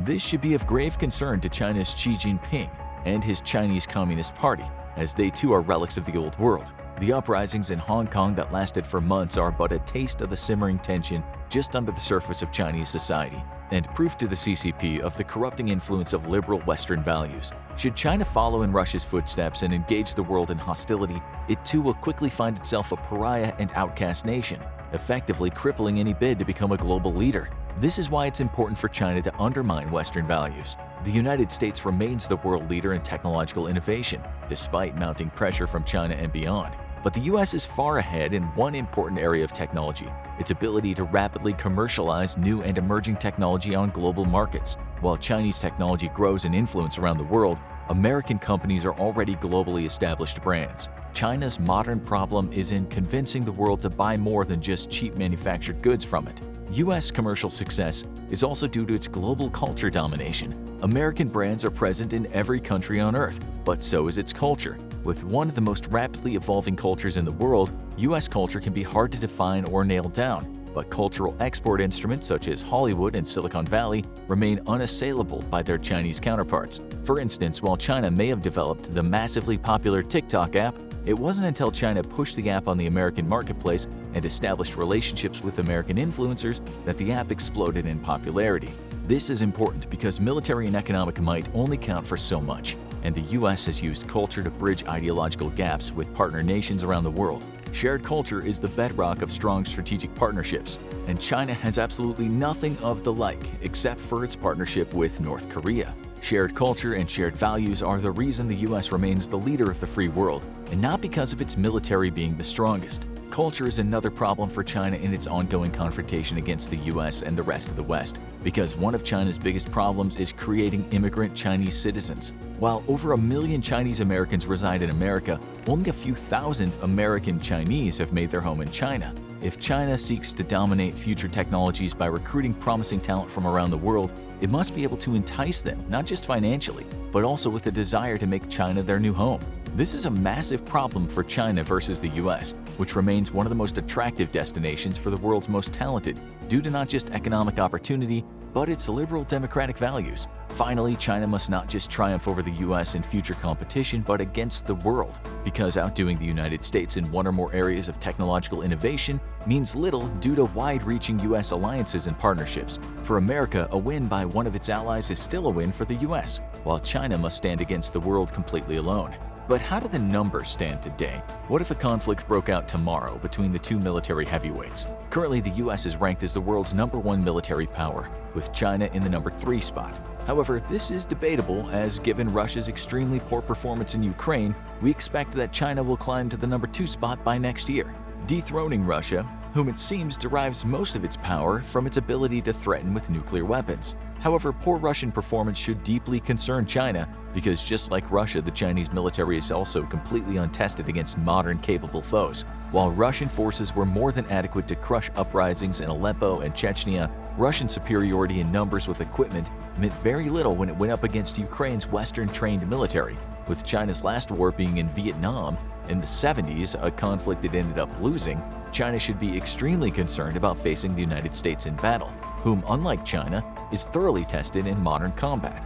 Much like Russia, China has lacked a robust training regimen for its military, with exercises typically being highly scripted and mostly for the benefit of visiting dignitaries. This culture has begun to change within China, but the nation is yet to match the robust training schedule of the US military. Realistic training, though, is not enough for the Chinese military, as it, also like Russia, must also contend with a legacy of corruption that has plagued its ranks for decades. President Xi Jinping's massive anti-corruption effort has produced great results, but the service must still contend with many officers who hold rank due to the time-honored Chinese tradition of gifting, wherein a junior official gifts a senior official in exchange for promotion. Currently, the Chinese military numbers at 2 million strong, dwarfing the US military in its 1.39 million strong force. This gives China a numbers advantage, but the US retains a great deal of force multipliers that don't just even the playing field but tip it decisively in its favor. Chief amongst these is a well-trained and well-equipped modern fighting force, while Chinese units vary widely in modernity. A hefty investment in precision weaponry, integrated forces, and superior sensor and tracking technologies make the US a lethal adversary even against a numerically superior foe. Reserves will play a critical role in any Sino-American conflict, but both sides are nearly evenly matched, with China having 510,000 ready reservists versus the US's 442,000. American reservists receive continual training of 1 weekend a month and 2 weeks out of the year, while training for Chinese reservists is improving but still spotty.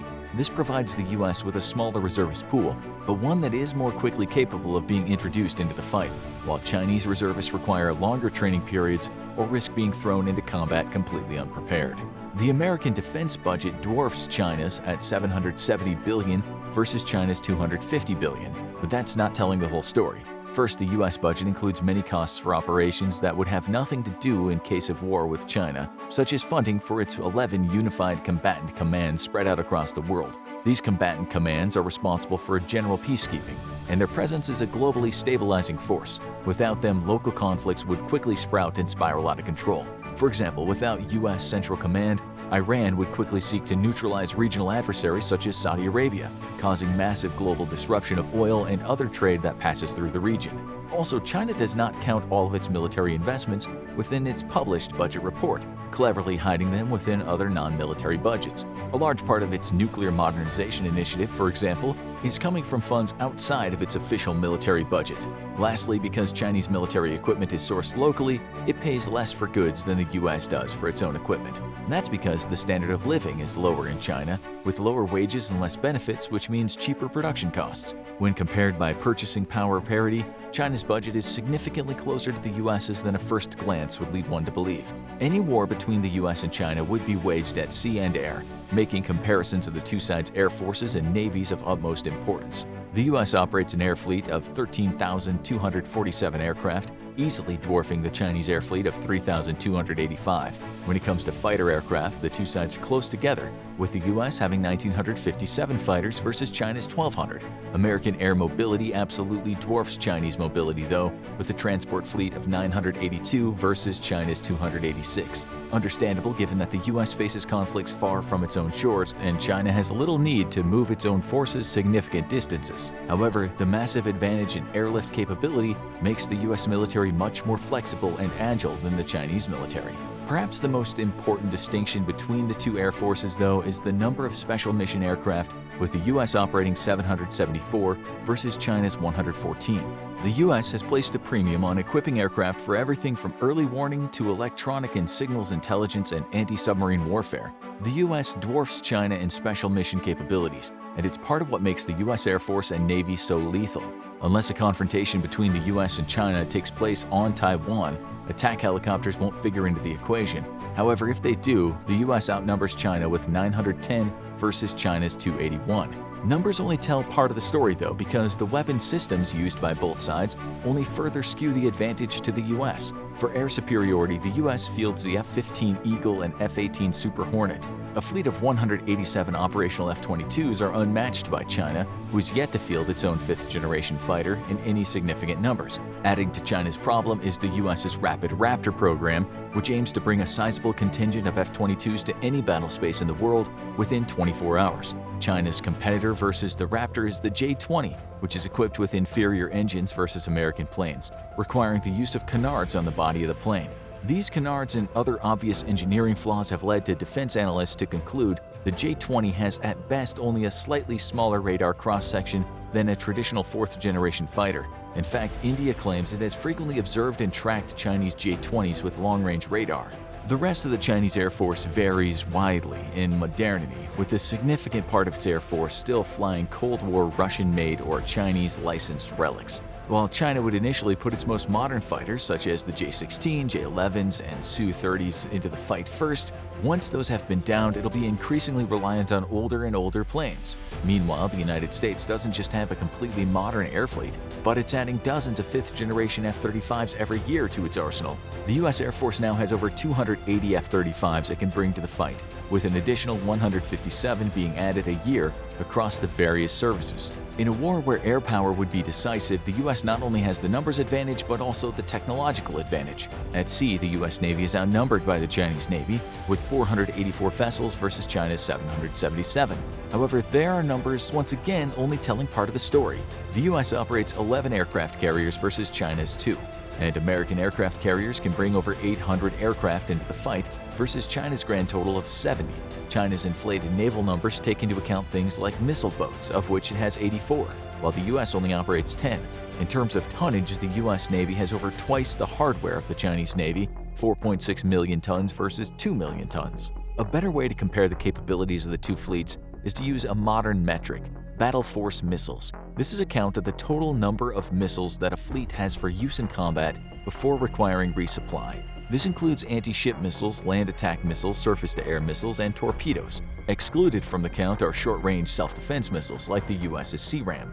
In 2019, the U.S. Navy had 11,834 battle force missiles versus China's 5,250. The gap is narrowing, but not significantly, with China adding 15 more Type 55 cruisers with 112 missile cells and 6 torpedo tubes each throughout the 2020s. That will increase total battle force missiles by 1,770, just over half of what the U.S. fields. Under the surface, China has the advantage with 71 submarines versus the U.S.'s 68. However, Chinese subs are mostly conventionally powered, while the U.S. subs are all nuclear. That makes U.S. submarines much more robust and able to operate for longer, but also decreases their vulnerability while operating. Chinese submarines are also an order of magnitude louder than U.S. subs, with their Jin-class ballistic missile submarines having an acoustic signature of around 120 decibels, while American Virginia-class submarines have an acoustic signature of 95 decibels, which is just 5 decibels over background ocean noise at an average of 90 decibels. Submarine warfare has always been a weakness of China, and it looks to continue being so for the foreseeable future. While the U.S. clearly has the naval advantage, it's important to remember that China can concentrate most of its fleet into a Pacific war against America, while the U.S. has naval commitments around the world. Even if it were to recall the bulk of its fleet for action in the Pacific, such an act would take from days to weeks to mature into a sizable transit of combat power into the theater. Realistically speaking, the U.S. Navy maintains an edge over China, but the two sides are very close to parity in terms of capabilities. Where the U.S. advantage comes is in its ability to quickly replenish combat losses with well-trained crews and modern ships, while Chinese combat losses are not so easily replaced. Further honing America's advantage over China is its partnership with regional powers such as Japan and Australia, who would either allow the U.S. to use their territory as bases of operation for war against China or very likely join the conflict itself. A new trilateral defense pact between the United Kingdom, the United States, and Australia is even seeing the U.S. building nuclear-attack submarines for Australia on the condition that in case of war, it will join in the effort against the People's Liberation Army, Navy, and Air Force. America's advantage in equipment and technology is sizable and looks set to remain so, but it's the U.S. global partnerships and championing of liberal values that present the greatest likely insurmountable challenge for China. Until the Chinese Communist Party changes its core values, if it wishes to fight against America, it's picking a fight against most of the free world. Not allies, but better than allies. This is how the Chinese describe their relationship with Russia. A statement meant to show mutual support and cooperation speaks far more about the divides between the two nations. The truth is, Russia and China have as much in common as they have in opposition, and it could spark a war. There are multiple points of contention in the China-Russia relationship. Both are autocratic dictatorships. Only China has at least given up the pretense of democracy. Both nations are seen as unfriendly to the current Western-led world order. Both nations suffer internationally for that. It would seem as if the two nations should be best friends, especially when their chief rivals are the United States of America and its extensive network of friends and allies. Yet differences that threaten war run deep, and if the two went at it, it might not end the way you think. Historically speaking, China has been the junior partner. After the triumph of communism in China post-World War II, the Soviet Union was quick to become a sponsor of the nation. However, ideological rifts soon led to outright border clashes, and just 2 decades later, the BFFs were on the splits, with China cozying up to the United States of all places. The U.S.-China relationship would soon turn adversarial, however, and China re-gravitated back toward the Soviet Union. By the time this happened, though, the Soviets were on the verge of collapse, and the balance of power between the two nations changed dramatically after the end of the Soviet Union. While the Soviets had been the far superior power during the Cold War, China's rapid modernization during the 90s, Russia's loss of much of their former Soviet territory, and industrial and intellectual capacity led to a more even balance of power between the two countries. But Russia was always on the declining side of the scale, as its economic development focused on reactivating former Soviet capabilities while China was building brand new ones. Russia was annoyed at the fact that the former client state was now very much an equal partner, and as the balance of power continued to become more askew, with China's economy growing to over 3.5 times the size of Russia's. A new ideological divide has sprung between the two nations, with the Russians resenting that it's now the junior partner, and China reveling in their current superiority over the Russian nation.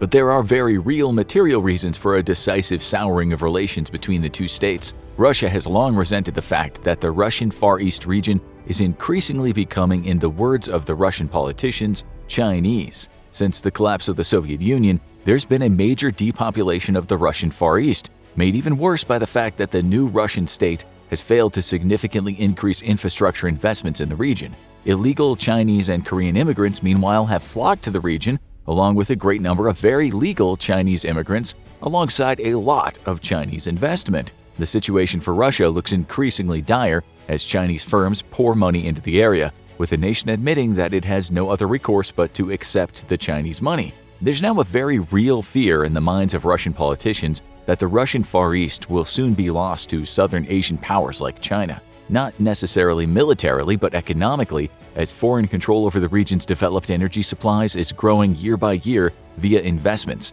Culturally, the region is also starting to swing toward China as more and more immigration and investment comes from that nation. With such a weak government, military, and economic presence in the region, it's not outside the scope of imagination that in a few decades, the Russian Far East may push for independence and absorption by China. China clearly has a reason to manipulate events and ensure this happens, as the Russian Far East remains very resource-rich. For energy-hungry China, whose economy has only recently begun to slow down, securing energy supplies is of critical economic importance. But it's a necessity for an altogether different reason as well. China currently has a massive Achilles heel that ensures it will not be able to militarily challenge the United States. And that's the fact that it imports most of its oil via sea trade routes that the U.S. Navy can easily disrupt. Secure landlocked energy resources that the U.S. cannot interrupt frees up the Chinese Communist Party to more directly challenge the U.S., even militarily if need be.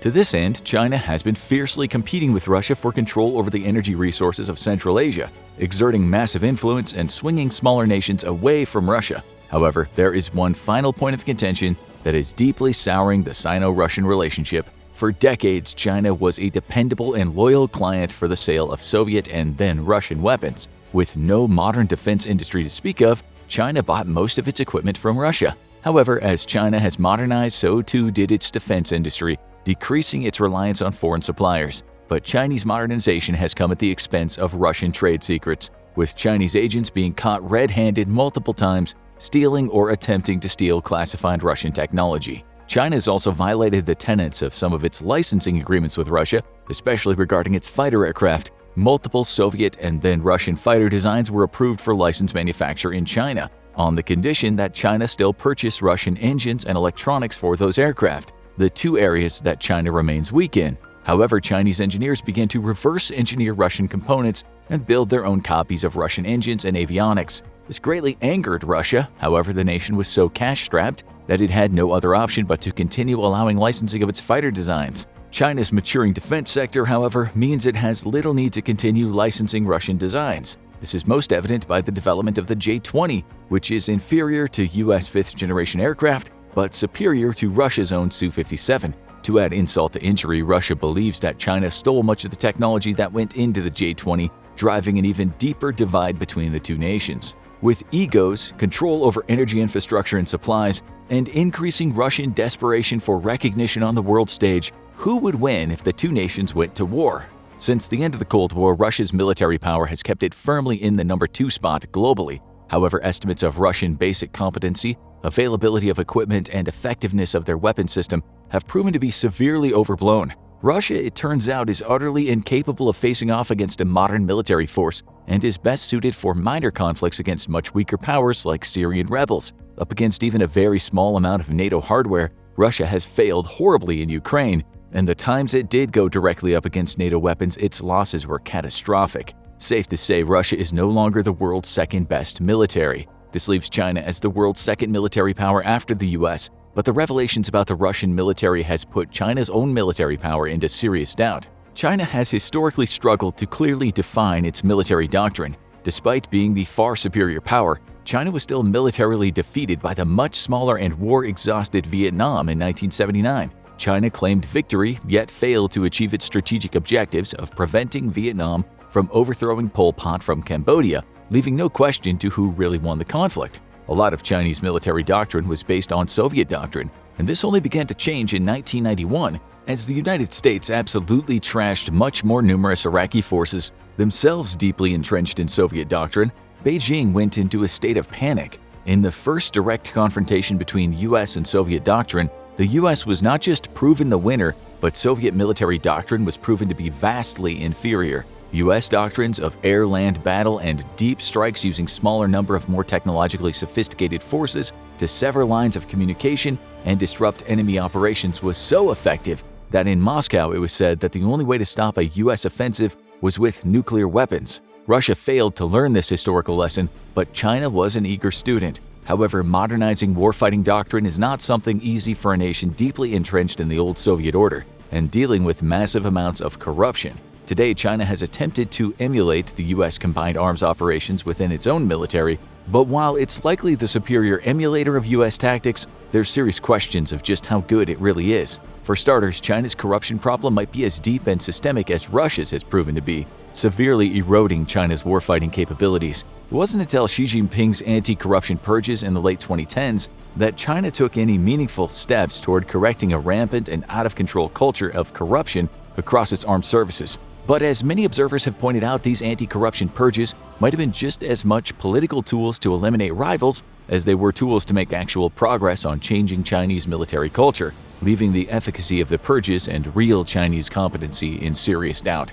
The problem may still be as systemic as Russia's. For generations, the Chinese military operated on a tradition of gifting, where junior officers gave gifts to their superiors in exchange for promotions. This places little value on actual experience and capability, putting incompetent officers in command. Another serious question to Chinese capabilities is the fact that China is yet to prove that it can actually carry out modern combat operations of high intensity. For years, China refused to send its troops on UN peacekeeping missions for fear of being embarrassed by their performance. Even more telling, however, is the fact that China only recently modernized its military with a joint operations command structure similar to America's, allowing for its various military services to more easily operate together in combat and allow for real combined arms warfare. As encouraging as this news may be, though, China has also a very long precedent of insufficient or very low-quality training for its troops, with many of them being used for physical labor by their commanders in local infrastructure projects and training exercises being neither frequent nor realistic.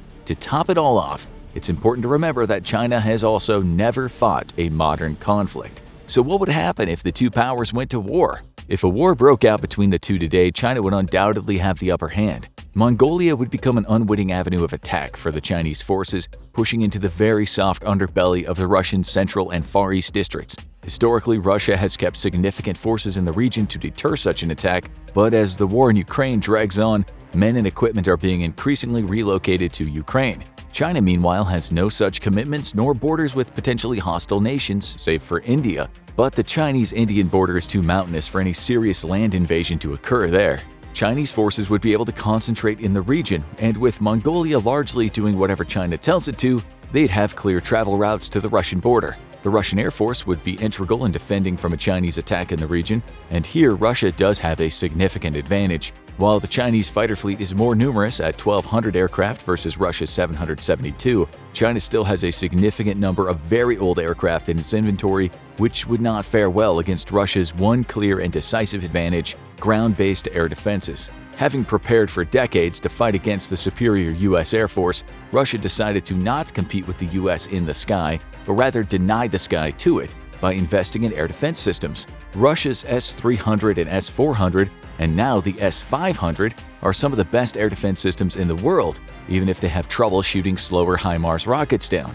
With the air defense batteries already in the Central and Far East regions, Chinese air power would be seriously threatened if it tried to operate near the front lines, allowing Russia's Air Force to operate much more freely and directly threaten Chinese ground forces in a way China couldn't reciprocate. To add to China's difficulties, it would have to rapidly build up expeditionary airfields in Mongolia closer to the front lines due to its limited number of tanker aircraft and fighter aircraft capable of mid-air refueling. In terms of technology, the two militaries are likely at a healthy level of parity, but Russia is at a disadvantage due to the ongoing war in Ukraine and the effect of international sanctions. Predicting a victor and how such a war would play out becomes nearly impossible, given that the extent of Russian corruption and incompetence on the battlefield so far makes it questionable if it would ever be able to confront a near peer to the US, such as China. But while Russian deficiencies are in full display in Ukraine, China's own deficiencies are as well hidden today as Russia's were on February 23rd of 2022.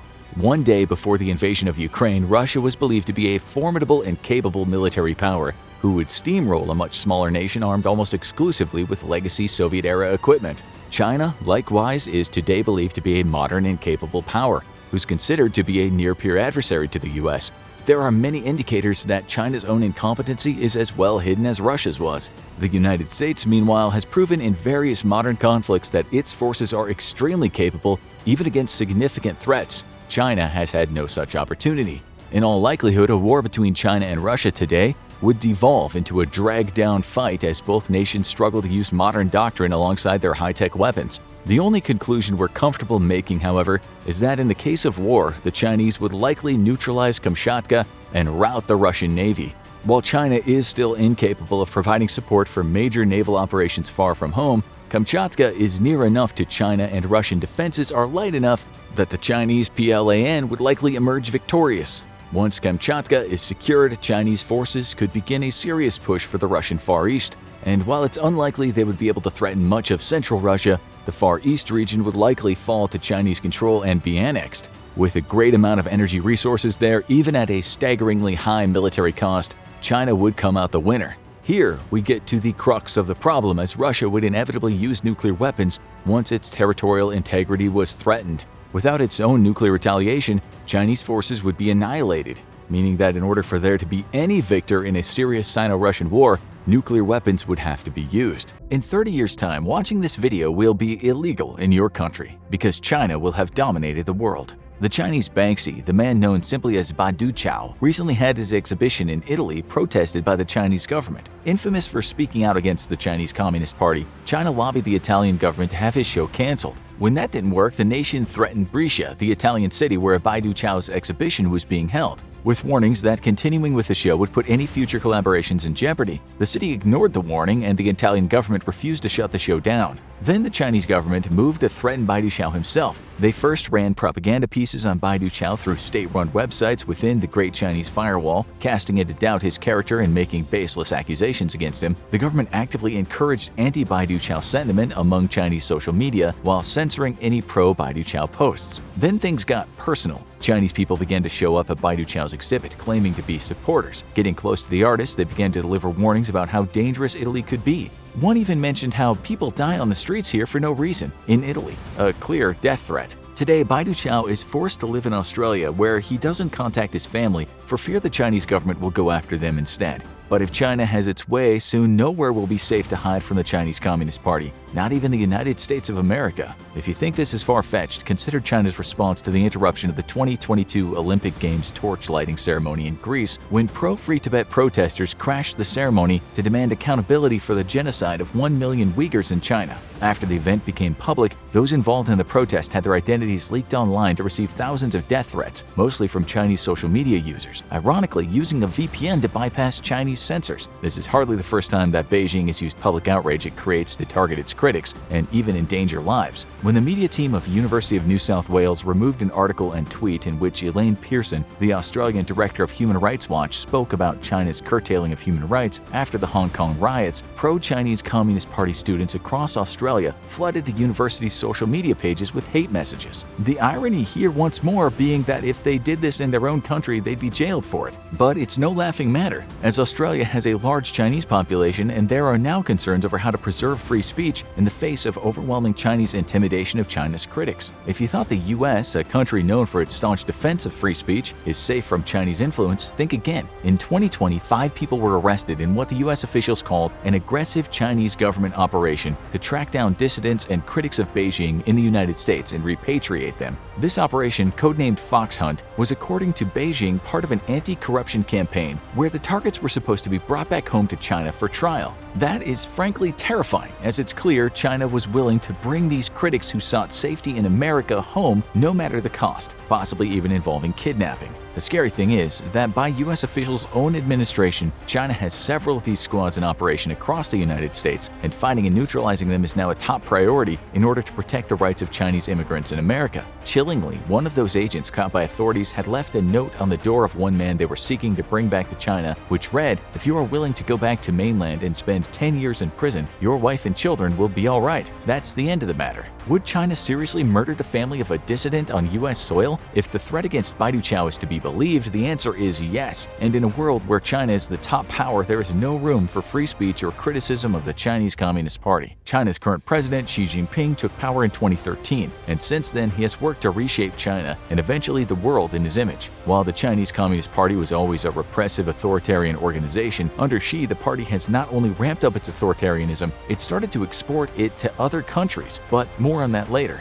Shortly after taking office, she undertook a massive anti-corruption campaign across both the Chinese government and the military. While China did in fact suffer from a massive corruption problem, ranking among the most corrupt in the developed world at the time, the truth is that Xi's purge wasn't just to root out criminal politicians and military leaders, it was to weed out anyone who might pose a challenge to his authority. It's no surprise then, as Xi sent back thousands to prison, he began to lay the groundwork for removing presidential term limits. In 2018, he accomplished that goal, when the Communist Party, staffed almost completely with Xi loyalists, voted to remove presidential term limits from the constitution. But ruling China isn't enough for the CCP. To ensure their own survival, they need to topple the liberal globe order modeled on Western democracies, and China's got two plans to do just that. The first is the most direct and simple approach, and it starts off right on their own shores. China's ambitions to become the world's reigning superpower will never come to pass if it can't first topple the current reigning world superpower, the United States of America. In order to achieve this, it first must kick the US out of the Pacific for good, and that means building a strong navy. Navies need soldiers though, and to that end, China is preparing its people and the world for war against the United States. Since the late 2010s, a slew of Chinese action films have been released globally, featuring Chinese heroes who inevitably end up fighting against corrupt American villains. Meanwhile, China threatens to blacklist any films that feature Chinese villains, as US producers discovered in 2012 when the Red Dawn remake was forced to undergo extensive reshoots and editing to change a plausible Chinese invasion of America into an unrealistic invasion by North Korean troops. China has never been able to challenge even just the US Navy's Pacific forces, never mind the entire might of the American Navy. But in the last 10 years, China's ability to challenge the US Navy has dramatically increased, with capabilities that it could only dream of when first Xi took power.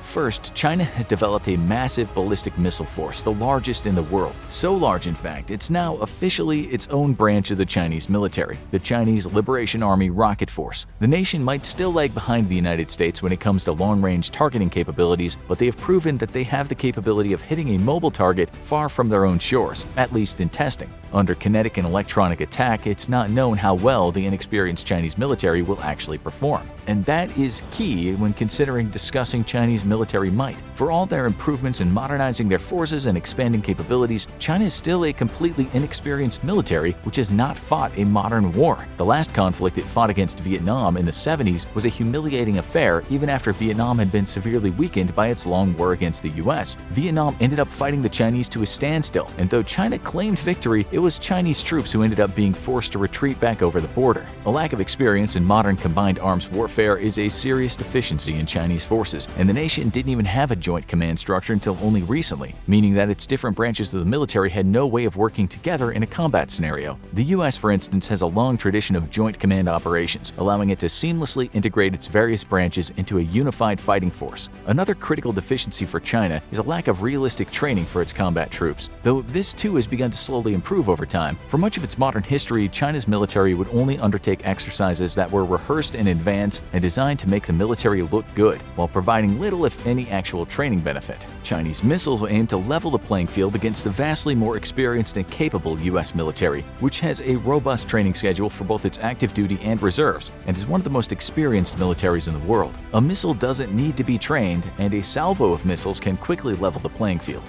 Thus, the PLARF is a serious threat to the United States Navy. Their missiles have steadily become more accurate, with the DF-3A long-range ballistic missile initially having a miss radius of 4,000 meters, and today one of only a few hundred meters. That's far from pinpoint accuracy, but if you're using nuclear weapons or a large enough number of missiles, accuracy is largely irrelevant, even against a moving carrier strike group. And China definitely has the missiles to spare, with approximately 2,200 long-range conventional ballistic missiles ready to engage the US Navy all the way across the Pacific, nearly to Hawaii. China has enough missiles to target every vessel in the US Pacific Command and overwhelm its anti-missile defenses. What's unknown, though, is how well the PLARF would operate in a contested environment against US kinetic, electronic, and cyber warfare assets. In order for a missile to strike its target, a long kill chain of assets must be protected from destruction or harassment. And the further away the target, the more vulnerable and critical this kill chain becomes. These kill chains can be aerial surveillance assets, satellites in space, ground and airborne radar, and all-important data links, which must be protected from enemy attack and degradation. It's unknown how well China can defend its kill chains to ensure the rocket force can keep the US Navy out of the Pacific.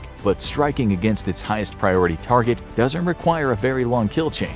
Thousands of China's missiles are aimed at the first stepping stone in China's ascension to dominate the world, Taiwan. This breakaway republic used to be Chinese territory until after World War II, when the Nationalist Party retreated to the island from the Communists. Initially a dictatorship, Taiwan grew ties with the United States and changed to a liberal democracy. But that democracy is only 100 miles offshore from a communist dictatorship that very much wants it back in the fold. For China, reclaiming Taiwan is of critical importance. For starters, the continued independence of the island nation is a thorn in the side of the Chinese Communist Party. Its liberal democracy is a direct challenge to Xi Jinping's authoritarian dictatorship, and sets an example that a growing number of young Chinese are eager to follow. This is a threat to the CCP's survival, as the last thing that the party wants is the Chinese people getting silly ideas like voting rights or free speech in their head. To counter Taiwan's influence, a robust censorship campaign targets and eliminates any pro-Taiwan or pro-democracy content on China's state-run social media. In China, this photo is illegal, and posting it can get you sent to jail.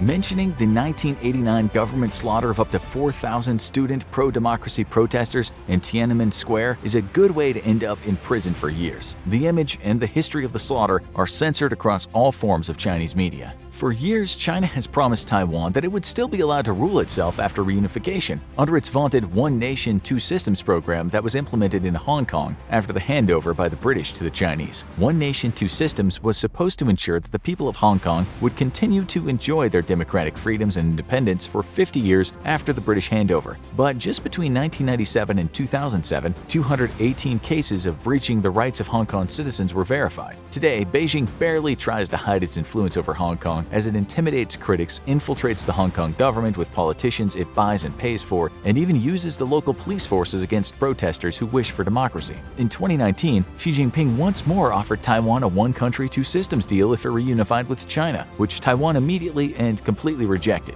Given how China has treated Hong Kong, it's difficult not to see why Taiwan's president so quickly and thoroughly dismissed any idea of being lured back into the Chinese fold with the lie of one country, two systems. Taiwan knows that once China has a foothold on its island, the democratic rights and freedoms it's enjoyed for generations are over. Taiwan's independence, however, is more than just a threat to the Chinese Communist Party's future, it's also a major military embarrassment for a country that wishes to be seen as a superpower. The definition of a superpower is a nation which can project its cultural, economic, and political and military power across the entire planet, a role that currently only the United States can fulfill. If China can't even bring an island nation of 100 miles off its coast to a heel, how is it supposed to project its military or political power globally? As long as Taiwan remains independent, it'll prove to the world that China is incapable of projecting military or political power even just off its own shores, and thus Taiwan must fall if China is to rise. Whether it happens peacefully with reunification or under armed invasion remains to be seen, but recent polls showed that over 90% of Taiwanese supported continued independence. Retaking Taiwan, though, also gives the Chinese military the breathing room necessary to kick the United States out of the Pacific for good.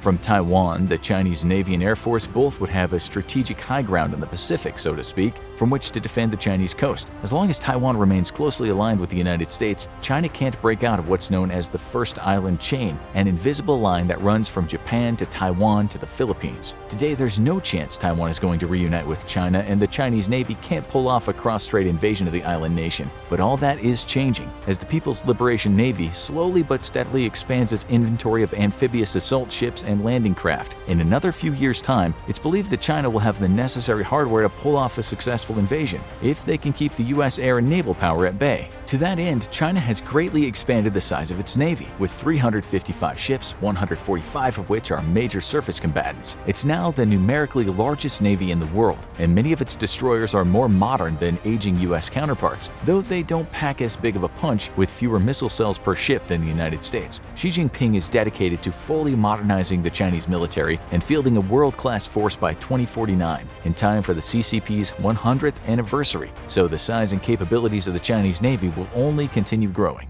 To counter this threat, the United States has undertaken a renewed shipbuilding program and accelerated the procurement of new classes of destroyers, submarines, and even aircraft carriers. However, the US has commitments all over the world, while China can focus the entirety of its forces on just one opponent, the United States. This is a major strategic problem for America in a future showdown with China, but the US has one big advantage that China lacks: allies. So it turns out authoritarianism is not a popular choice with most people, and acting like a regional bully isn't conducive to making friends. At the moment, China has no regional allies and few friends of any influence. Even its closest neighbors, for the moment, prefer to partner with the US than China. But this is where part 2 of China's plan to dominate the world comes to play: soft power. In order to push the United States out of the Pacific, China must wield enough economic and political power over its neighbors that it's able to force them under its influence and out of the US's. To that end, China has launched a multi-pronged offensive on its regional neighbors that includes charm, appeasement, political manipulation, and even outright economic coercion.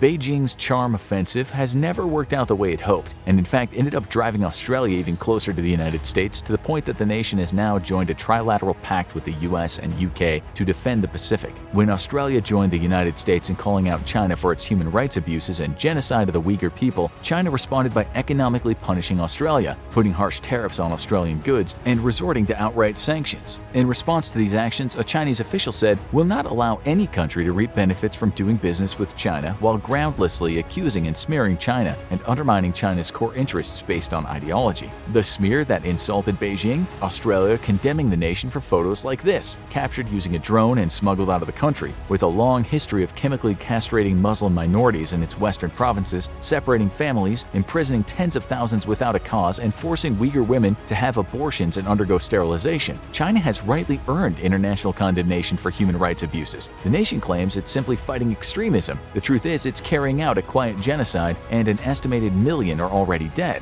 But while Australia didn't bow to China's pressure to remain quiet on its human rights abuses and toe the Chinese Communist Party line, other small nations have, because they have no choice. For nearly a decade now, China has undertaken its Belt and Road Initiative. The modern Silk Road is meant to improve China's access to international markets by building infrastructure both at home and abroad. The biggest beneficiaries have been smaller, less developed nations whom have received loans from the Chinese government to build much-needed infrastructure with Chinese firms, of course. But the problems come when the loans come due, as these generous loans provided by China often have outrageous repayment terms that China knew the host nation would never be able to adhere to, despite the promise of greatly increased economic activity. In most of these places, that promised economic boon never came, and so nation after nation has defaulted on these loans. Unable to repay, the countries have been forced to cede entire airports, shipyards, and railways to the Chinese government, giving up ownership entirely. China's Belt and Road Initiative has thus been retermed as modern colonialism, with China at the helm. But with most underdeveloped nations, the allure of Chinese economic prosperity will entice them to agree to just about anything Beijing offers, or commands of them. It's no surprise that many of these nations suddenly find their government filled with pro-China yes-men and importing tens of millions of dollars of surveillance technology. Along with Chinese infrastructure, all too often comes Chinese style of government, and the Chinese Communist Party has been all too glad to export its form of authoritarianism to the world, and how to maintain a modern surveillance state. With exports to over 60 nations, Huawei has become the global leader in exporting surveillance tech, with China even building entire surveillance networks for host countries. Slowly but surely, China is changing governments around the world, and the US is inadvertently helping it. Under the Trump administration, the United States stepped back from its role as a global leader. This vacuum of power was quickly exploited by China, who was happy to infiltrate international economic and political organizations left reeling after a retreat from the United States. Due to ambiguity over the US's willingness to defend traditional Western values of liberal democracy and open markets, nations caught between a powerful authoritarian neighbor such as China and a desire for liberal freedoms found themselves questioning if it was politically survivable to continue to oppose the desires of their more powerful dictator next door. This was most obvious across the South Pacific, as nations such as Vietnam and Thailand were suddenly forced to consider the possibility